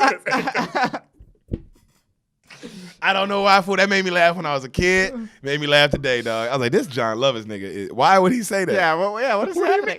Yeah. Also to say it like that, too. Yeah, to say it like you're the villain of this movie. Reaping all the benefits. Yeah. But to say it like he's like the like villain he's a of the main movie, character, like he has any other line in the movie. Yeah, like he's not gonna be there at any other point. Oh man, that's funny. So afterwards she takes him to get ice cream. He's like, oh thanks, I needed this. This ice cream always makes me feel better. She's like, so what happened with Linda? He's like, she just wasn't the right one. And she's like, well, did you know? He's like, I should have. He's like, I mean, it's stupid, but I remember one time, well, we were flying over the Grand Canyon once, and I had never seen it, and Linda had. And I asked her if I could have the window seat. She said no. And I know that's small, but she's like, no, that makes all the sense in the world. Because it does. Yeah. It does, bro. Yeah. That shit, that kind of shit, that's what makes a motherfucker stay divorced and stay married. Like, that's that right there. That little thing right there. So, you know, he goes, well, what about you? Like, how do you know Glenn is the one? And she goes, well, I always just figured the one would be someone I could grow old with. And he smiles. And she's like, and I guess Glenn will be handsome when he's older. Like, yeah, you know, she's like, So, cut to you here, montage. And Hall & Oates song, that one song, one of their hits. Oh, you making my dreams come true. Ooh, ooh, ooh, ooh. Oh, yeah. Doo, doo. So that's playing, right? Yeah. Oh, listen to this. Doom, doom, boom, boom, ba-da-doom. Right? And it's a montage of them setting up for the wedding. They're trying on dresses and what's up? Just like the amount of how many Hall & Oates songs have just been used in like movies and fucking commercials and montages. Yeah. So many. Oh my God. There's also because like there's also so many songs that I hear. They're like, oh, that song is good, and then later I'll be like, oh, that's Hall & Oates. It's this. Goddamn right, it's Hall & Oates. They're like one of those bands. It's like, oh, you just did everything. They did everything. Yeah. Dude, was supposed to be seeing them in less than 15 days. Me and Sam had fucking like 5th row seats to Hall & Oates. Well, maybe they'll open everything up, like you said. Hopefully, probably not though. No, not by May 22nd. No, it's May 22nd. But I think by July 22nd, everything will be open. Oopsie. Ooh, I didn't. Oh, yes, I did. That's the government right now. Oh, yes, I did. Oh, y'all thought I wasn't going to open? Okay. As people in the background are just dying. Yeah. Oh, oops. And then some guy falls. Oopsie, I made a poopsie. That's the government after 200,000 people die. Oops. Nigga, yeah, but yeah, we'll be open, though. We straight. Back to fucking these hoes, you know what I mean? Well, you know what? You're the best. If we're gonna open, might as well get some hoe fucking in. Yeah, you know. I want y'all to know I don't want to open, but if you are opening, I'm coming. Yeah, that's my stance. That's Hassan's lifestyle. Yeah, if it's open, he's coming. Yep. I don't want it to open, but he's coming. But if it is, I'm definitely at least gonna be coming. It's him coming. Now listen to this.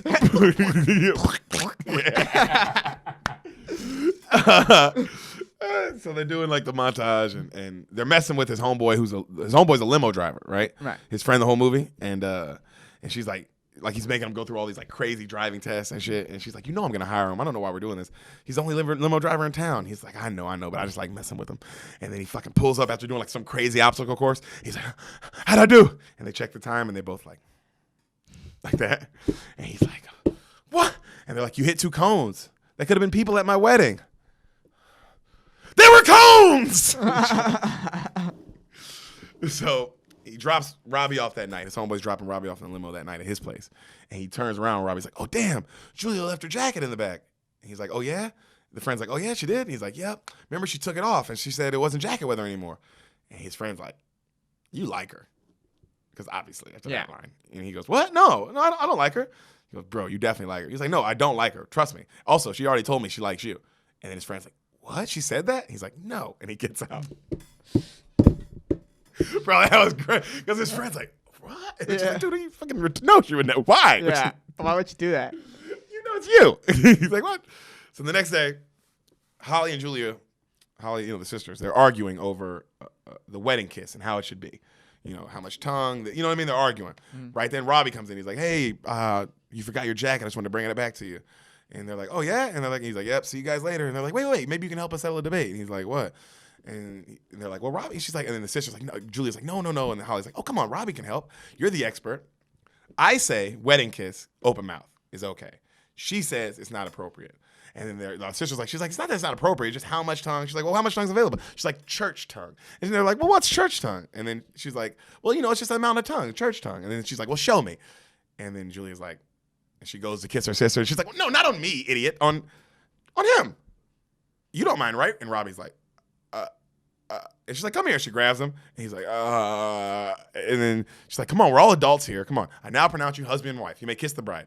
And she kind of like pushes him forward, and they're both like, and they kiss. And the camera holds for a second, and then they kiss. Like, you know, they kiss, and then it's like, oh, it's like, now we're kissing. Real. Now we're kissing. All right, open, like mouths open a little bit, and they finish and lean back. And she's like, whoa. And they're staring at each other, and the sister's like, wow, that was nice. Do that at the wedding for sure. And Robbie's just like, and then right then Glenn comes in, and he goes, hey. And Robbie's like, hey, I kissed her, but it didn't mean anything. I was just bringing a jacket. And then he walks out, and Glenn's like, kissed who? And the sister's like, oh, me.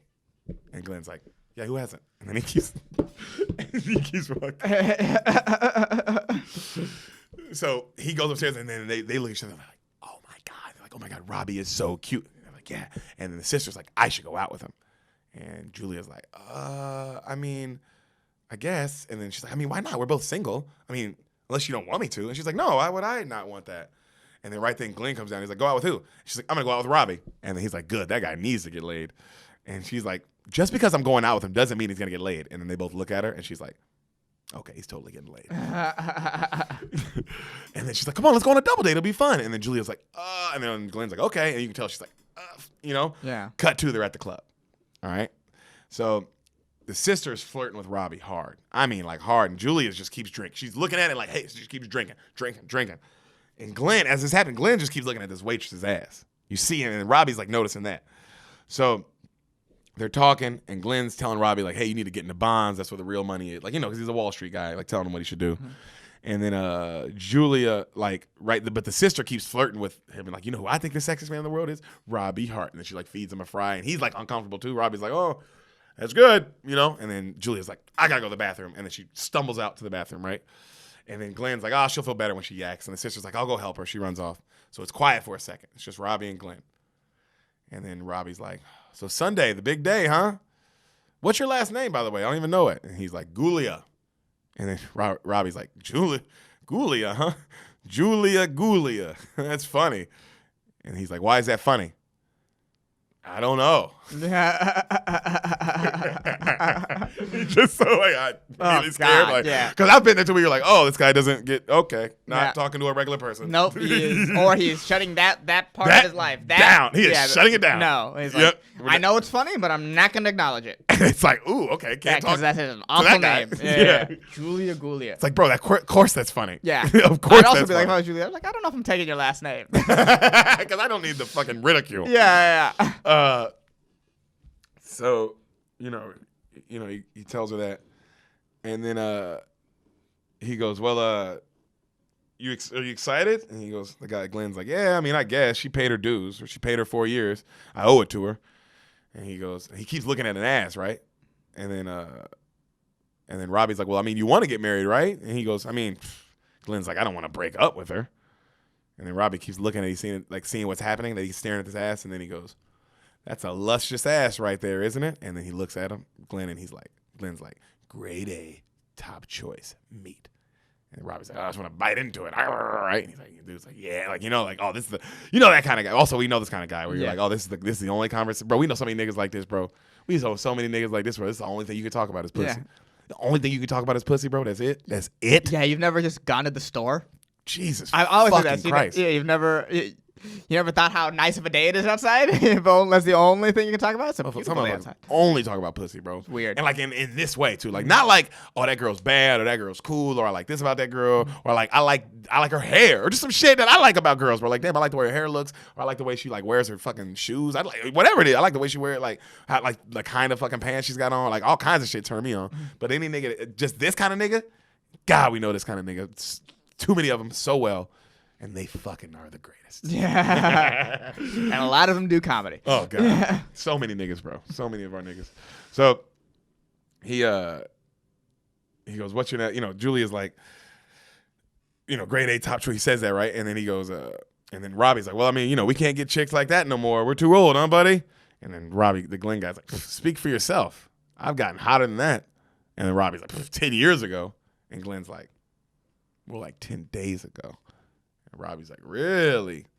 dude, hotter and younger. Damn, how do you do it, man? How do you do it without getting caught?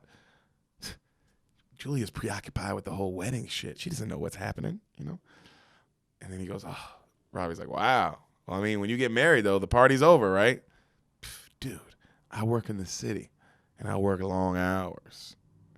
He's just smiling, and Robbie's just like, just holding it in like, wow. Yeah, damn. I love this girl, and this is the guy. Wow. So right then the sister comes back, and she's like, hey, guys, Julia's sick. And then he's like, I told you. And then they go, all right, get the car, meet us around front. So Glenn goes and gets his car. Robbie's holding drunk Julia, and she's like, I puked in my hair. And he's like, I know. And she's like, does it smell bad? And he smells, it's really cute. He smells it, and he's like, I think it smells good, actually. And she's like, and she likes him so much. And then he puts her in the car, and the motherfucker, the Glenn dude, has a DeLorean. Because of course. Yeah, He's a shit in 1985. Yeah. Of course he has a DeLorean. Oh, yeah. He's a DeLorean, you know? And right when she gets in, he goes, hey, don't puke in my car. And then he like closes the door, you know? And it's just like, oh, this guy's great, you know? And then she's like, bye, Robbie. So Robbie is dropping off Holly later that night, right? And Robbie keeps talking about Glenn. Like, man, is that Glenn guy trustworthy? Do you trust him? And then she's like, who cares about Glenn? And then she kisses him. And she's like, that's yummy. And then he kisses, and then he stops for a second. He goes, so Julia's staying at Glenn's tonight? And he goes, look, Robbie, stop talking. I know you're shy, but if you come upstairs, you're going to get laid. And he goes, look, I'm sorry. My head's kind of a mess right now. But so Julia, does she stay at Glenn's a lot? And then she goes, oh, my God, you got a thing for Julia? And he goes, no, I don't. She's just super nice, and she's marrying a jerk-off. And she goes, well, I mean, you know why she's marrying him. He goes, what, the whole money thing? He's got security, the nice house? I mean, I guess that's important to some people. She goes, no, Robbie. She grabs his face. It's important to all people. And he's like, really? Well, I guess I'm in a lot of fucking trouble then, right? And he's like, just pissed now. Yeah. So the next morning, Julia, super hungover, and she's waking up, and the sister's there. And she goes, hey, did anything happen with you and Robbie last night? And the sister's like, we kissed. And she goes, who kissed who?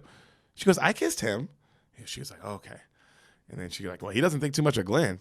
And Julia's like, really? What'd he say? And she was like, Robbie said Glenn's a jerk off. And she's like, why would he say that? And then she's like, I don't know, maybe he's jealous. Maybe.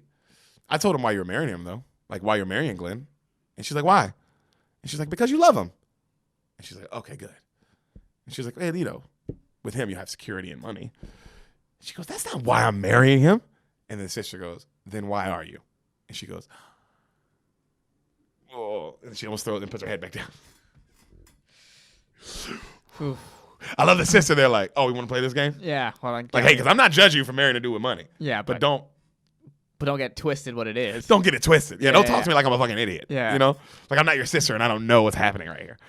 So Julia goes by the grandma's house where he teaches her piano lessons. Right. And he goes, hey, is Robbie here? And she goes, no, he went into the city today. He goes, what? I thought today was for lessons. She goes, no, he told me he can't give me lessons anymore. Apparently he needs a real job. He doesn't have time for lessons. And she's like, oh, what? Cut to, he's in the city at a bank getting interviewed by Kevin Nealon. Big Kev! Hey, that's my boy, buddy. You're my boy, Kev. Love Kevin. Love me some Nealon, dog. Also one of Adam Sandler's boys in every movie, but Comedy Store guy. Fucking old improv bartender, so just pretty much a door guy in his own, you know, improv. You know, I love everything about him. He's a fucking man. And he's also one of the nicest human beings ever. So, other than Dua-san, he was nice to me. He didn't give you any tips. No, he never tipped me. But I liked him. $20 every time. And talked to me a lot. But, you know, you're brown. 9/11. People don't let it go. Some people will never let it go. That's fair. So... he goes, please forget. He goes, do you have any experience here? And Adam Sandler's like, no, sir, I don't have any experience, but I'm a fan of money. I like money. I have a little bit of it. I keep it in a jar above the refrigerator. I'd like to put more in that jar, and that's where you come in. And then Kevin Nealon's like, thank you for your time. Yeah. He's like, sir, please, I really need this job to impress a girl. Please leave. And he leaves. So the grandma is telling, like, the girl, she's like, Drew Barrymore's leaving. She's like, tell Robbie when you see him, I'll give him a raise. 3 meatballs a lesson from now on. And it's so sweet also to say that. And then she leaves and she goes to Adam Sandler's place. She's waiting for him. And he pulls up and he's like, what are you doing here? And she's like, I went by Rosie's. You weren't there. And he's like, yeah, I'm not doing that anymore. I'm better in my situation, you know? There's money out there and I'm going to get my hands on some of it. Give me a big house and security. You know, can't do that getting paid in meatballs. And she goes, I thought you were above all that material stuff. He goes, what do you mean? I don't know. You know, this is a material world and I'm a material girl or boy, whatever you want to say. He goes, besides, you're in the material. She goes, what? He goes, that's why you're marrying Glenn, because he has all that money and security, right? And she starts crying. She's like, you're an asshole. And then she throws a gift that she brought for him at him. And it's like all these papers and they go flying everywhere. And he picks them up as she leaves and he looks at them and they're like music lyrics, like what you would write lyrics on. And they're like written by the musical great Robbie Hart. Like she made that for him. You know what I mean? Like the beautiful, and he's like, she made you a gift. I fucking am an asshole. And he throws them on the ground. So he goes to the bar and he's drinking heavy with his boys, right? The limo driver homie. And he's telling him, he's like, man, you're right. You're so right about women. And then an old guy who's drinking now at the end of the bar goes, they'll rip your heart out of your ass. And they quietly kind of look at him. And then they just go back to talking. And he tells him how, like, what Glenn told him, like how the guy's, you know, he's an asshole, he's cheating on her, but how he's confused, you know. And then the friend's like, that's because you like her. He's like, I don't think I like her, man. He's like, I think I'm in love with her. He goes, but forget all that. From now on, I'll be just like you, bro. Different chick every night, you know. Start now, you and me. We're just going to be free and happy the rest of our lives. And he goes to cheers him. And his friend looks at him. He goes, dude, I'm not happy. I'm miserable. I mean, I grew up idolizing guys like Fonzie. I mean, they got chicks. But you know what happened to them? What? He goes, you know what happened to Fonzie? And Adam Sandler goes, I think Fonzie wants to be a director now, right?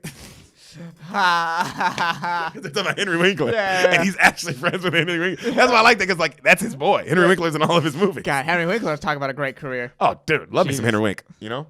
H-Wink? He goes, but that's so funny. But that's so funny to go, I think he wants to be a director now. Because it's like, oh, wow, you know him. That's why you would say that. Yeah. He goes, also to miss the fact that your friend isn't talking about actual Fonzie. No, I'm not talking about I'm talking about Fonzie. Yeah, like the character, the guy, like the idea of Fonzie. Yeah. And he goes, no, their shows got canceled because no one wants to see a 50-year-old dude hitting on chicks. Which is a good fucking point. You don't want, that's not like, nobody wants to see that guy. That's a gross fucking guy. He's like, well, what are you saying? Adam Sandler's like, what are you saying to me? He goes, I'm saying, I just want someone to hold me and say everything's going to be all right. And then right then the old homeless guy walks up and hugs him. Everything will be all right. And he goes, like pats him on the face. Like, thank you. And then he goes, you found someone you love, as he's holding the old man. Right. You don't let him go away. And he's like, so he leaves, right? He smiles and Robbie leaves. So cut to Julia. She's in her room trying on her wedding dress with her mom. And she's kind of like tearing up a little bit. And she goes, Mom, do you like Glenn? And the mom's like, of course. He's rich. He's handsome. What's not to like? And she starts really crying. And the mom's like, honey, what's the matter? She goes, I don't know if I love him anymore. And she's like, why? I've been spending time with another man, Robbie Hart. And then the mom's like, the wedding singer? And then the daughter's like, I'm so confused, Mom. And she hugs her. She's like, it's okay, honey. You just got cold feet is all. Trust me, that Glenn's a keeper, okay? You're going to marry him on Sunday, and you'll love him, and everything will be wonderful. And she leaves, right? And the daughter's like, oh. So Julia looks up, she stands up, she looks in the mirror, and she goes, oh, nice to meet you. I'm Julia Gulia. And as this is happening, Robbie is walking down the street, practicing what he's going to say. I love you since the moment I saw you. I can't stop thinking about you. I breathe you. I sleep you. I eat you, you know? And as he's saying this, cut to Julia. She's still in the mirror crying, going, Julia, Julia. And she stops and she smiles and she goes, hi, I'm pleased to meet you. I'm Mrs. Robbie Hart. Me and Robbie are so glad that you can come to our wedding today. And then now she's like smiling and happy. And then right as Sandler's walking up, he looks up. He sees her through the window all like happy, like, yeah. You know what I mean? Even though she's talking about him. Yeah. Great shot. A classic misunderstanding. I mean, that's what the rom-com's all about. Comedy. Yeah. That's the comedy part of the yeah, Romedy. comedy, yeah. The comedy part of the Romedy, my friend. Very So, Three's Company. Of like, oh yeah, but I mean, every rom-com is that. Yeah. Every rom-com is a miscommunication. Yeah, a lot of comedies, a lot of problems would be solved if people just took the time and breathed and explained what they were saying. Mm-hmm. Especially in I mean, comedy, it's the more funny to go extreme. Romance comedy, you can't go extreme because then it's like, well, this is a comedy more. This isn't a romance comedy. This is just a comedy. So you have to live in this like very small, like we got to keep it real, but it has to happen. There still has to just be that classic miscommunication. Right. You know what I mean? So I love the idea of writing movies, bro. The niggas who write movies, like the ones that are always good,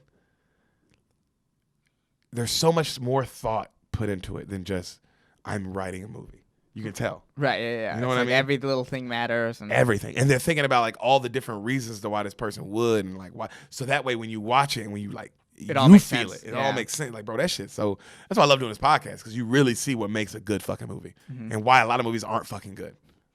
Why the majority of movies that ever been made suck. And there's a big reason for that. Yeah. Clearly the writing. It starts here.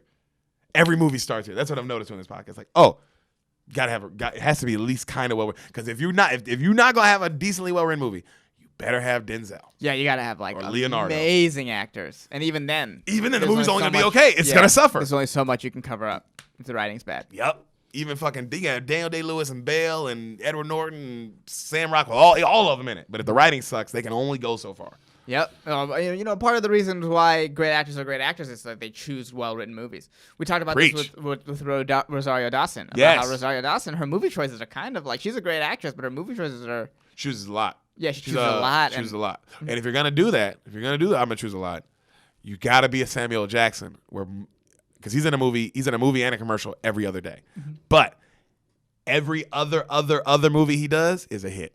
Mm-hmm. So if you're going to do a movie, if you're going to do constant movies, every 1 out of 3 got to be a hit, like a well-written, and you acted well in it, and all the things. Like, so if you're good, because I mean, think about all the movies that Samuel Jackson that aren't good. He's in a lot of bad movies. You know what I'm saying? But he's in so many great movies that who gives a fuck? Right. You know, so it's like, but that's the balance you're gonna play if you're gonna be that kind of actor. You know, but I think, like you said, the best actors, beyond what they can do talent-wise, their choices, script choices, unreal. So he goes, he sees that. He feels really bad. When he looks through the window, he leaves, right? He heads back to the bar, and his boys are like, what happened? He was like, she was too happy. I just couldn't do it. And they're like, oh, come have a drink. And then he's like, I already brought my own. And the bartender's like, hey, Robbie, you can't bring that in here. He's like, oh, sorry, man. He goes, I'll drink it outside. You guys coming with me? So they go outside. As they go out, Glenn and his friends and a bunch of girls are walking, right? And they're coming to party at this bar. And then they're like, yo, they say, hey, Robbie, what's up? Hey, what happened with you and Holly, man? We heard you couldn't close with her, man. You do like women, right? And then he's like, Robbie's like, I guess I don't like women as much as you, Glenn. He's like, come on in, man. Come have a beer with us. Come party. And he's looking at him, and Robbie's like, man, you got to stop all this cheating shit, you fucking moron. And Glenn's like, what'd you say? He's like, she's a good girl. She deserves better than that. He's like, hey, don't you go snitching to Julia, all right? I know you like her, but face the facts. She wants a real man, not some poor wedding singing orphan. And then Robbie looks at him. He goes, okay, shithead. He sets his bottle down. He goes, I haven't been in a fight since I was in 5th grade, but I beat the shit out of that guy, and I'm going to beat the shit out of you. And then right then, the old man goes, ah, and like swings and misses and like hits him on the shoulder. And everybody looks at him. And Robbie's like, what are you doing? He's like, sorry. I used to be so much stronger. And right then, Glenn, whack, knocks Adam Sandler out. Bam! Drops him. His nose is bleeding. And he goes, hey, wedding singer, why don't you write a song about this? You can call it, I got punched in the nose for sticking my face in other people's business. And then all of his friends laugh, and they walk off into the bar, and the old guy goes, sounds like a country song, huh? That line was great. Even laugh out loud funny. That's what that sounds like. Laugh out loud funny. So, Glenn gets home, and not Glenn. Robbie gets home. Mm-hmm. He leaves the bar. He gets home. He's drunk as shit, hammered. And when he walks up, Linda's there. His ex-girlfriend, fiance, his ex-fiance, and she's all sexy. And she goes, hi, Robbie. And he's like, kiss my grits. I can't believe it. And she's like, I see you're drunk, but I miss you, and I want to come back. And he's like, I don't want to be alone anymore. And she's like, you're not, honey. Linda's back. And he smiles. Boom, passes out. And she's like, oh. So the next morning, Julia comes to his house. Rings the doorbell. Linda answers with nothing but a shirt on. Okay? And Julia's like, so it would help me. I don't know if you ever noticed, but telling you these movies sometimes, it sucks because your face is just a robot. So it's like, man. And it's like, not just I've noticed, like, dude, telling you these movies sometimes, it's like, man, bro, you're just like this. This is on. You guys, anyone listening, you have to watch because he's just. And it's like, all right, what about this plot point? Yeah. Okay, this plot point? That's you. I'm taking it all in. I'm like, oh, what happens next? I'm so in it. No, I know that, but I'm saying you don't show emotion. That's just who I am. I don't know. No. I can't change it. It's okay. I'm just making fun of you, brother. Something's broken in you. That's all. Something clearly is broken in you that you can't smile and frown or go ooh or ah. You're just. So what? That's you. So, she's like the next morning. She's all like, she wakes up. She's knocking on the door. She's all happy. And Linda answers in the shirt. And she's like, is Robbie here? And Linda's like, he's indisposed. He's showering. And then, Julia's like, oh, are you Linda? She's like, yeah, that's me. I'm Robbie's fiance. Who are you? And she's like, I'm Julia. And she's like, okay, Julia, well, I'll tell him you came by. Thanks for coming by, Jennifer. And she closes the door and she's like, and then Julia's just heartbroken. Yeah. So Linda goes back in the room and Linda's like, wake up, sleepyhead, and this is the first day of our new life. And she's kissing him. She's awful. And he wakes up and he's like, Linda? And she's like, hey. He's like, what are you doing here? She's like, you passed out. So I took care of you. She's like, I told you. She's like, I told you last night, Robbie. I realized I was wrong, and I can learn to deal with just being with a wedding singer, not a rock star. Oof. And he goes, learn to deal with them. What the fuck? What are you doing here? Hey, psycho, it's over. Get the hell out of my Van Halen shirt before you jinx the band and they break up. What are you doing? Because I like that he notices her in the shirt, and that's when he's like, whoa. And she's like, what? Robbie, are you still pissed about that whole wedding thing? Cut to, boom, door slamming in her face. And she's like, ah. I love that kind of girl, by the way. Yeah, just completely unaware. Ain't awesome. Just completely unaware. And super chill. Yeah, oh yeah. Good person. Oh, yeah. So Julia busts into Glenn's room, right? She's all distraught. She's like, Glenn, wake up. Hey, I've been doing some thinking. I don't need a big wedding. I've been selfish. This isn't about me. It's about you. It's about us. Let's just go to Vegas. You want to go to Vegas? Let's go to Vegas. And he's like waking up. And he's like, yeah. All right. And he's like so happy, right? Because he's a piece of shit. Who's like, yes. Yeah, and not even asking what happened. Why would you want? Yeah, just like, oh yeah, cool. This works out for me. What's going on? So, cut to the 50th anniversary. Remember the grandma singing to her. Okay. All right, we're there. And she's wow. I can't believe that that got brought back up. Mm-hmm. Oh yeah. Short movie. I like it. Super tight. Hour 30. So she goes. Most rom-coms are like that.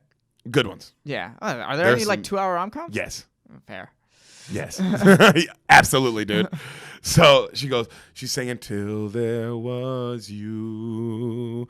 There was music and there was laughter. And she's singing to her old husband, and he's like, it's sweet singing. He's like looking in her eyes. And you see Robbie's like mouthing the words that she's saying because, he taught her the song. Mm-hmm.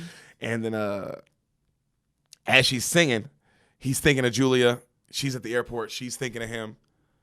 Till there was you.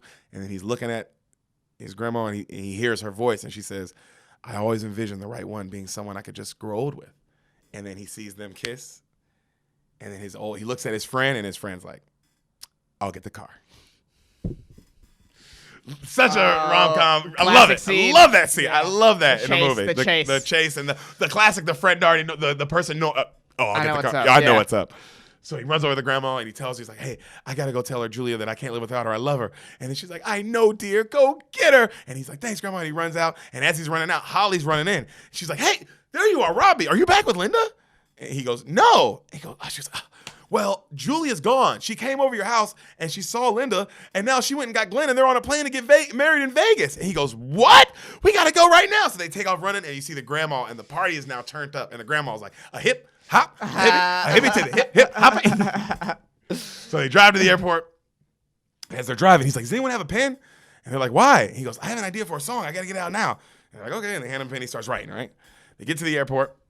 He goes, I need one ticket to Vegas. And he goes, sorry, sir, we only have one seat left, and it's in first class. And he looks at his friend. He's like, can I borrow your credit card?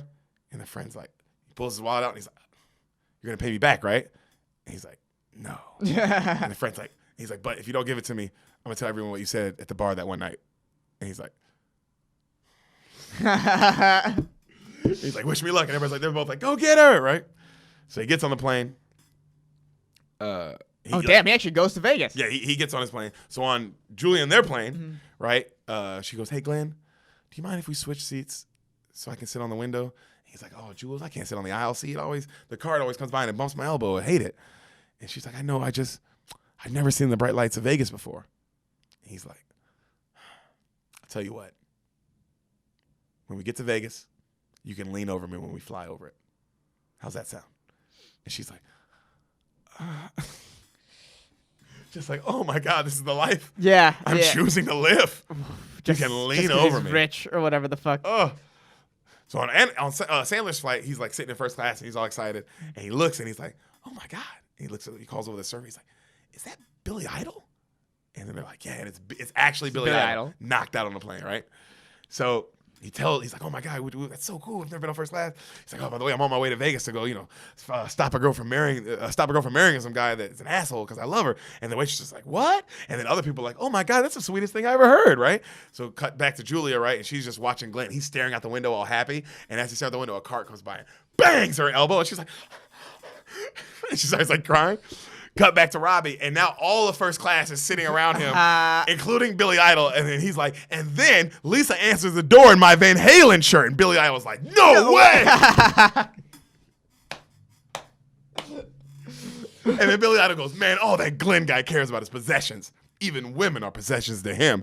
And then everybody's like, yeah. And he's like, right? Billy Idol gets it. I don't understand why she doesn't get it. Bro, Billy Idol saying even women are possessions to him in 1998. Like, also with the cockiness of like, oh, this is because he said that's what something I would write today of making fun of like, oh, this is something a guy would say today. Right. So funny to say that then with that attitude. Yeah, bro, that 2020 attitude. Yeah, very ahead of its time. That joke. So even women are possessions to her. And he's like, yeah.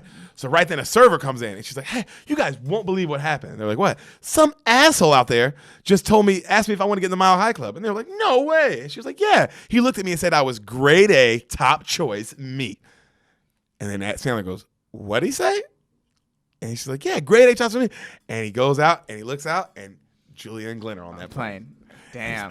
He turns like, they're on the plane. And everybody's like, oh my God. Yeah, if you're on the plane, this is like insanity. Oh, dude, if you're in this first class situation, you're like, this is the greatest flight of my life. This is better than Vegas. Dude, I can't believe I'm involved in this moment. Yeah. Oh my God. Oh, this is like before phones too. So it's like, we just have to tell people this story and they have to just. No one will believe us. No one will believe this. No one will believe this. No. I would never believe this. How does that happen? So they're all like, no way. He goes to the whole first class, you guys all got to help me. And they're all like, yeah. It's just awesome. Yeah. So right then you see Julia, right? Glenn's asleep. You see Julia sitting there. You hear Billy Idol come on the intercom. He goes, hello, everybody. Well, we'd like to let give you guys some in-flight entertainment. And one of our first class passengers has written a song for one of our coach passengers. And of course, everybody's like looking around and she's like, what the fuck? Yeah. And then you hear, I want to make you smile whenever you are sad. Carry you around when your arthritis is bad.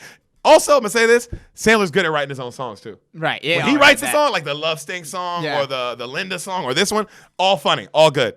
All good. Yeah, good. These are good lines. Good lines, right? And he goes, when your arthritis is bad, and she starts smiling big.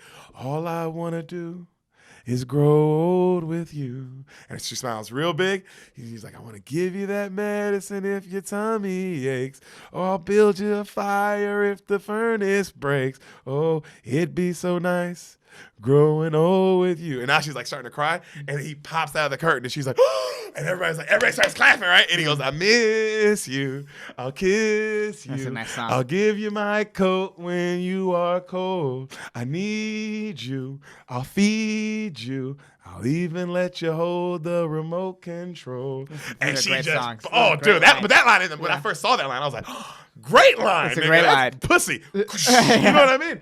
And, right then the Glenn, I want to, like the Glenn dude wakes up and shit. Mm-hmm.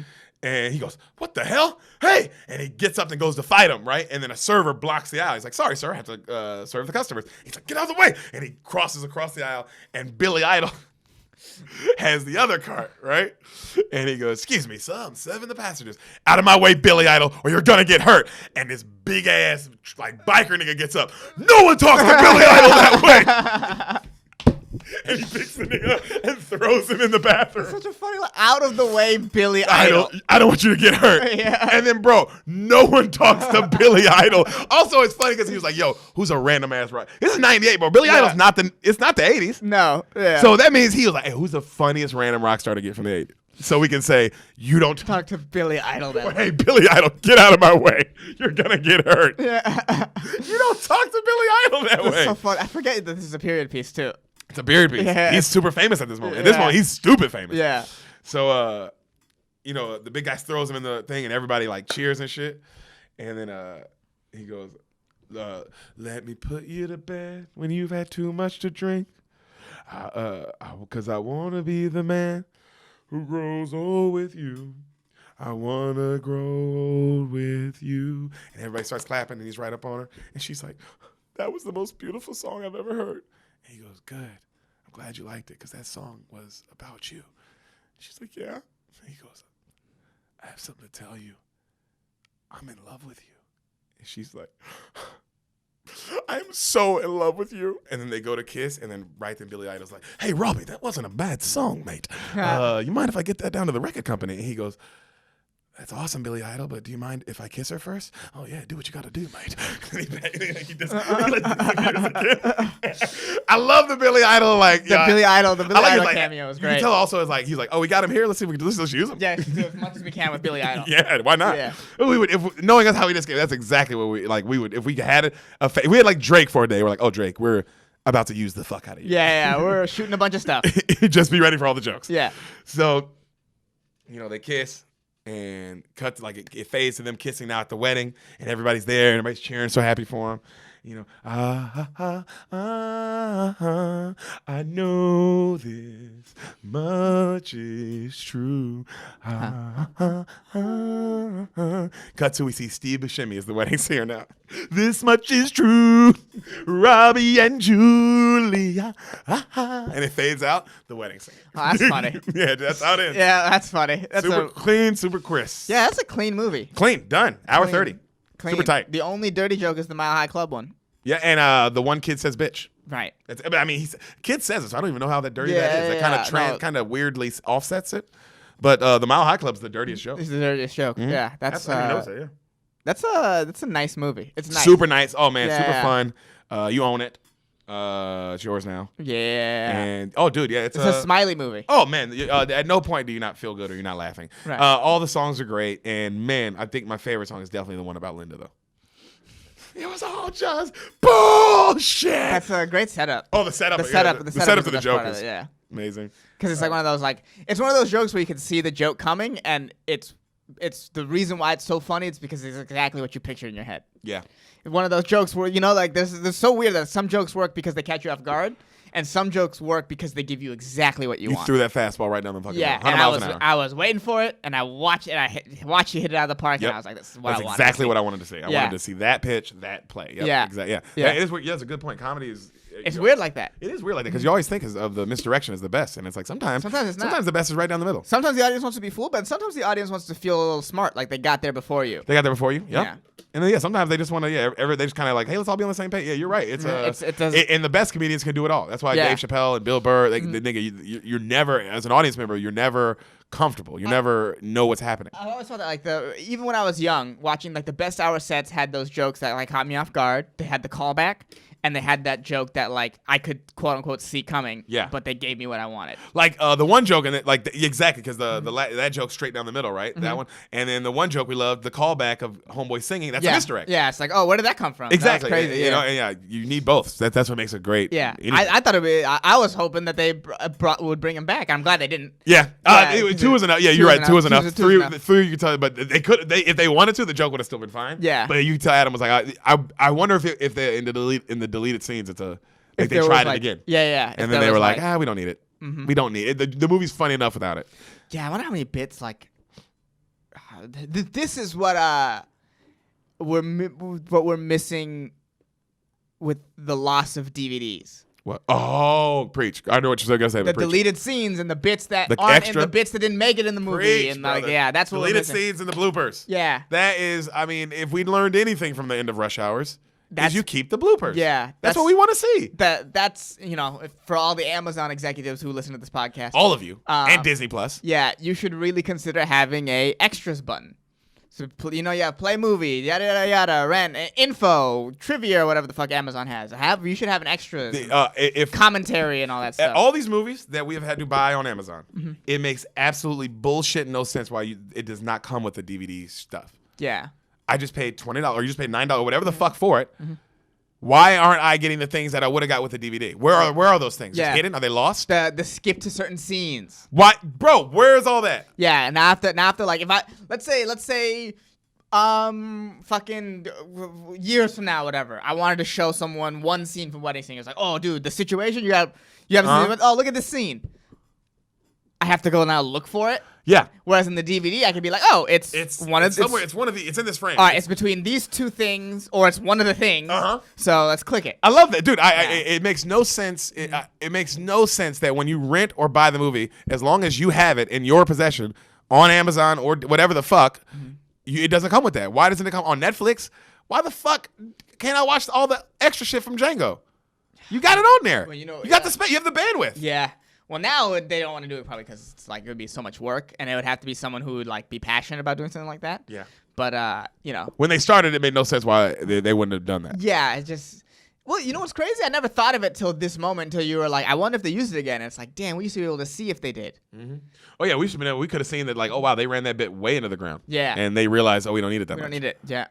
Fucking right. God, also my favorite thing about watching like deleted scenes, bro. Sometimes, man, I remember watching deleted scenes from Knocked Up. Some of them were funnier than the regular scenes. Funnier. You know what I'm saying? But that like, oh, the director had to cut it because it didn't mean anything to It the didn't make sense storyline. to the movie. But doesn't mean that this is still one of the funniest scenes that we did. You know? It's just, good point, that's man. gone now. That is absolutely gone. That's gone. That's a good fucking point, bro. And like just commentary, how they used to have actors commentary. Like people like I like the commentary. it's just like it gives you a little background. It's like because what sucks about the Amazon thing, like so it's like I have to move the cursor. It has to pop up. And if the fact is interesting enough, it's like, well, I don't want to click it and stop the movie because that's what happens when you click it. Yeah, and that's not fun because it's like that's not how you watch a movie. No, it takes you out of it. So it's like Yeah. so some of the Amazon facts I don't read all of them because it's like I'm not stopping the movie to like just watch. But it's like if you had the commentary, that shit would be like after the movie. That's what that's for. for. I could just watch it. Yeah, it makes it's stupid that they don't have that. They don't have those options when it's like you have the movie. Yeah. I own the. If we own Wedding Singer, why don't I own the fucking commentary? That's crazy. They made it. They have it. Somewhere someone has it. for Someone sure. has it. So it's like it's yeah. That's a Happy Madison Productions, bro. Wherever the fuck that building is, it's there. So it's like It's in there. In terms of how streaming platforms could grow, it's definitely that's an avenue. Yeah. Just like the viewing experience. Yeah. Give us that, bro. Give us that. And on Netflix and Amazon Prime and Hulu, any streaming service, also give us a TV style option. On Netflix, there should be like, hey, I want to watch something actiony, right? So I hit the action button. It's like a button that just says action. And nigga, whatever's on, and it's live. So whatever's on is on. So like I could call Hassan, who's let's say he's in Denver, and I could be like, bro, Shawshank's on right now. On fucking watch that shit. Yeah, the ability to take the Netflix should have this like sort of live streaming option in the sense of like we take the choice out of your hands and you watch now. Yep. And that would be great. Yep. You might cut it on and the credits are rolling. You might cut it on, the movie just started. You might cut it on, it's in the middle. You can't rewind it. You can't fast forward it. You want to go watch it yourself. You have the option to be like, oh, I can stop this now and just go watch this whole movie. We have the movie. Right. But we're going to keep a random thing going that you have no control over. So you can pick the categories: action, adventure. Do you want the sci-fi? Do you want a documentary? Do you want this? Because just like TV, but it's on. Whatever you pick, a kids movie, but that's what you're watching. That's what the fuck they need. And no sense all of them don't have that. And that would make you discover new shit. Yep. You're not clicking like on Netflix. How often do you click on shit that you really don't know if you're not looking for it? Sometimes it has to be very interesting. Rare. Very rare. That's what I'm saying. But it would be, if they had a random button, I would now all the times have seen new shit. Yeah. And if it's like outside of the top whatever, or like it's like, how am I gonna find it? But that's a good point. There's definitely some gems in there that we're completely missing. Oh, how many straight to Netflix movie gems do we have we never heard about that are fucking awesome? The writing's amazing, the directing's amazing, the act, everything, but we'll never hear about it unless you stumble upon it. And that's what I love about TV, and that's what I miss about TV, is stumbling upon great television shows, stumbling upon great movies. And then what else I miss is stumbling upon a great movie and being like, bro, I've only seen the second half of Green Mile. Right. It's like, how? I was like, nigga, that's what I say, but goddamn, it's good. You see what I'm saying? And now that's cool that I've seen, like, it gives me the fucking, now I would have never watched the whole Green Mile, but now that I've seen the second half, maybe I want to go watch the whole movie now. Yeah. Oh yeah, and it's like also like, it's nice to like the feeling of jumping into a movie in the middle and being like, oh, my next 45 minutes have been decided for me. Yep. And I have no say. Yeah. That's I nice. can't fast forward, I can't rewind. Yeah. Whereas like, oh man, like I wasn't gonna choose this movie for the full hour and a half because I wasn't feeling it. But now that I'm in the middle, I'm like, oh yeah, I like this movie. It's like a whole different vibe and you a whole can't different pause. I mean, experience. literally, you can't do anything. If you pick that, you can't pause it. You can't. It just goes. You cut the volume down. But wouldn't that be great if it's just like, oh no, but this is live TV. It just can't. It just goes. They need to listen to us. We got some ideas. Some. You know. Well, Black people shouldn't vote. That was yours. Yep. Mine was the Netflix thing. And it was this movie. Yeah. See you later. See you later. That was my takeaway. Yep. Bye, guys.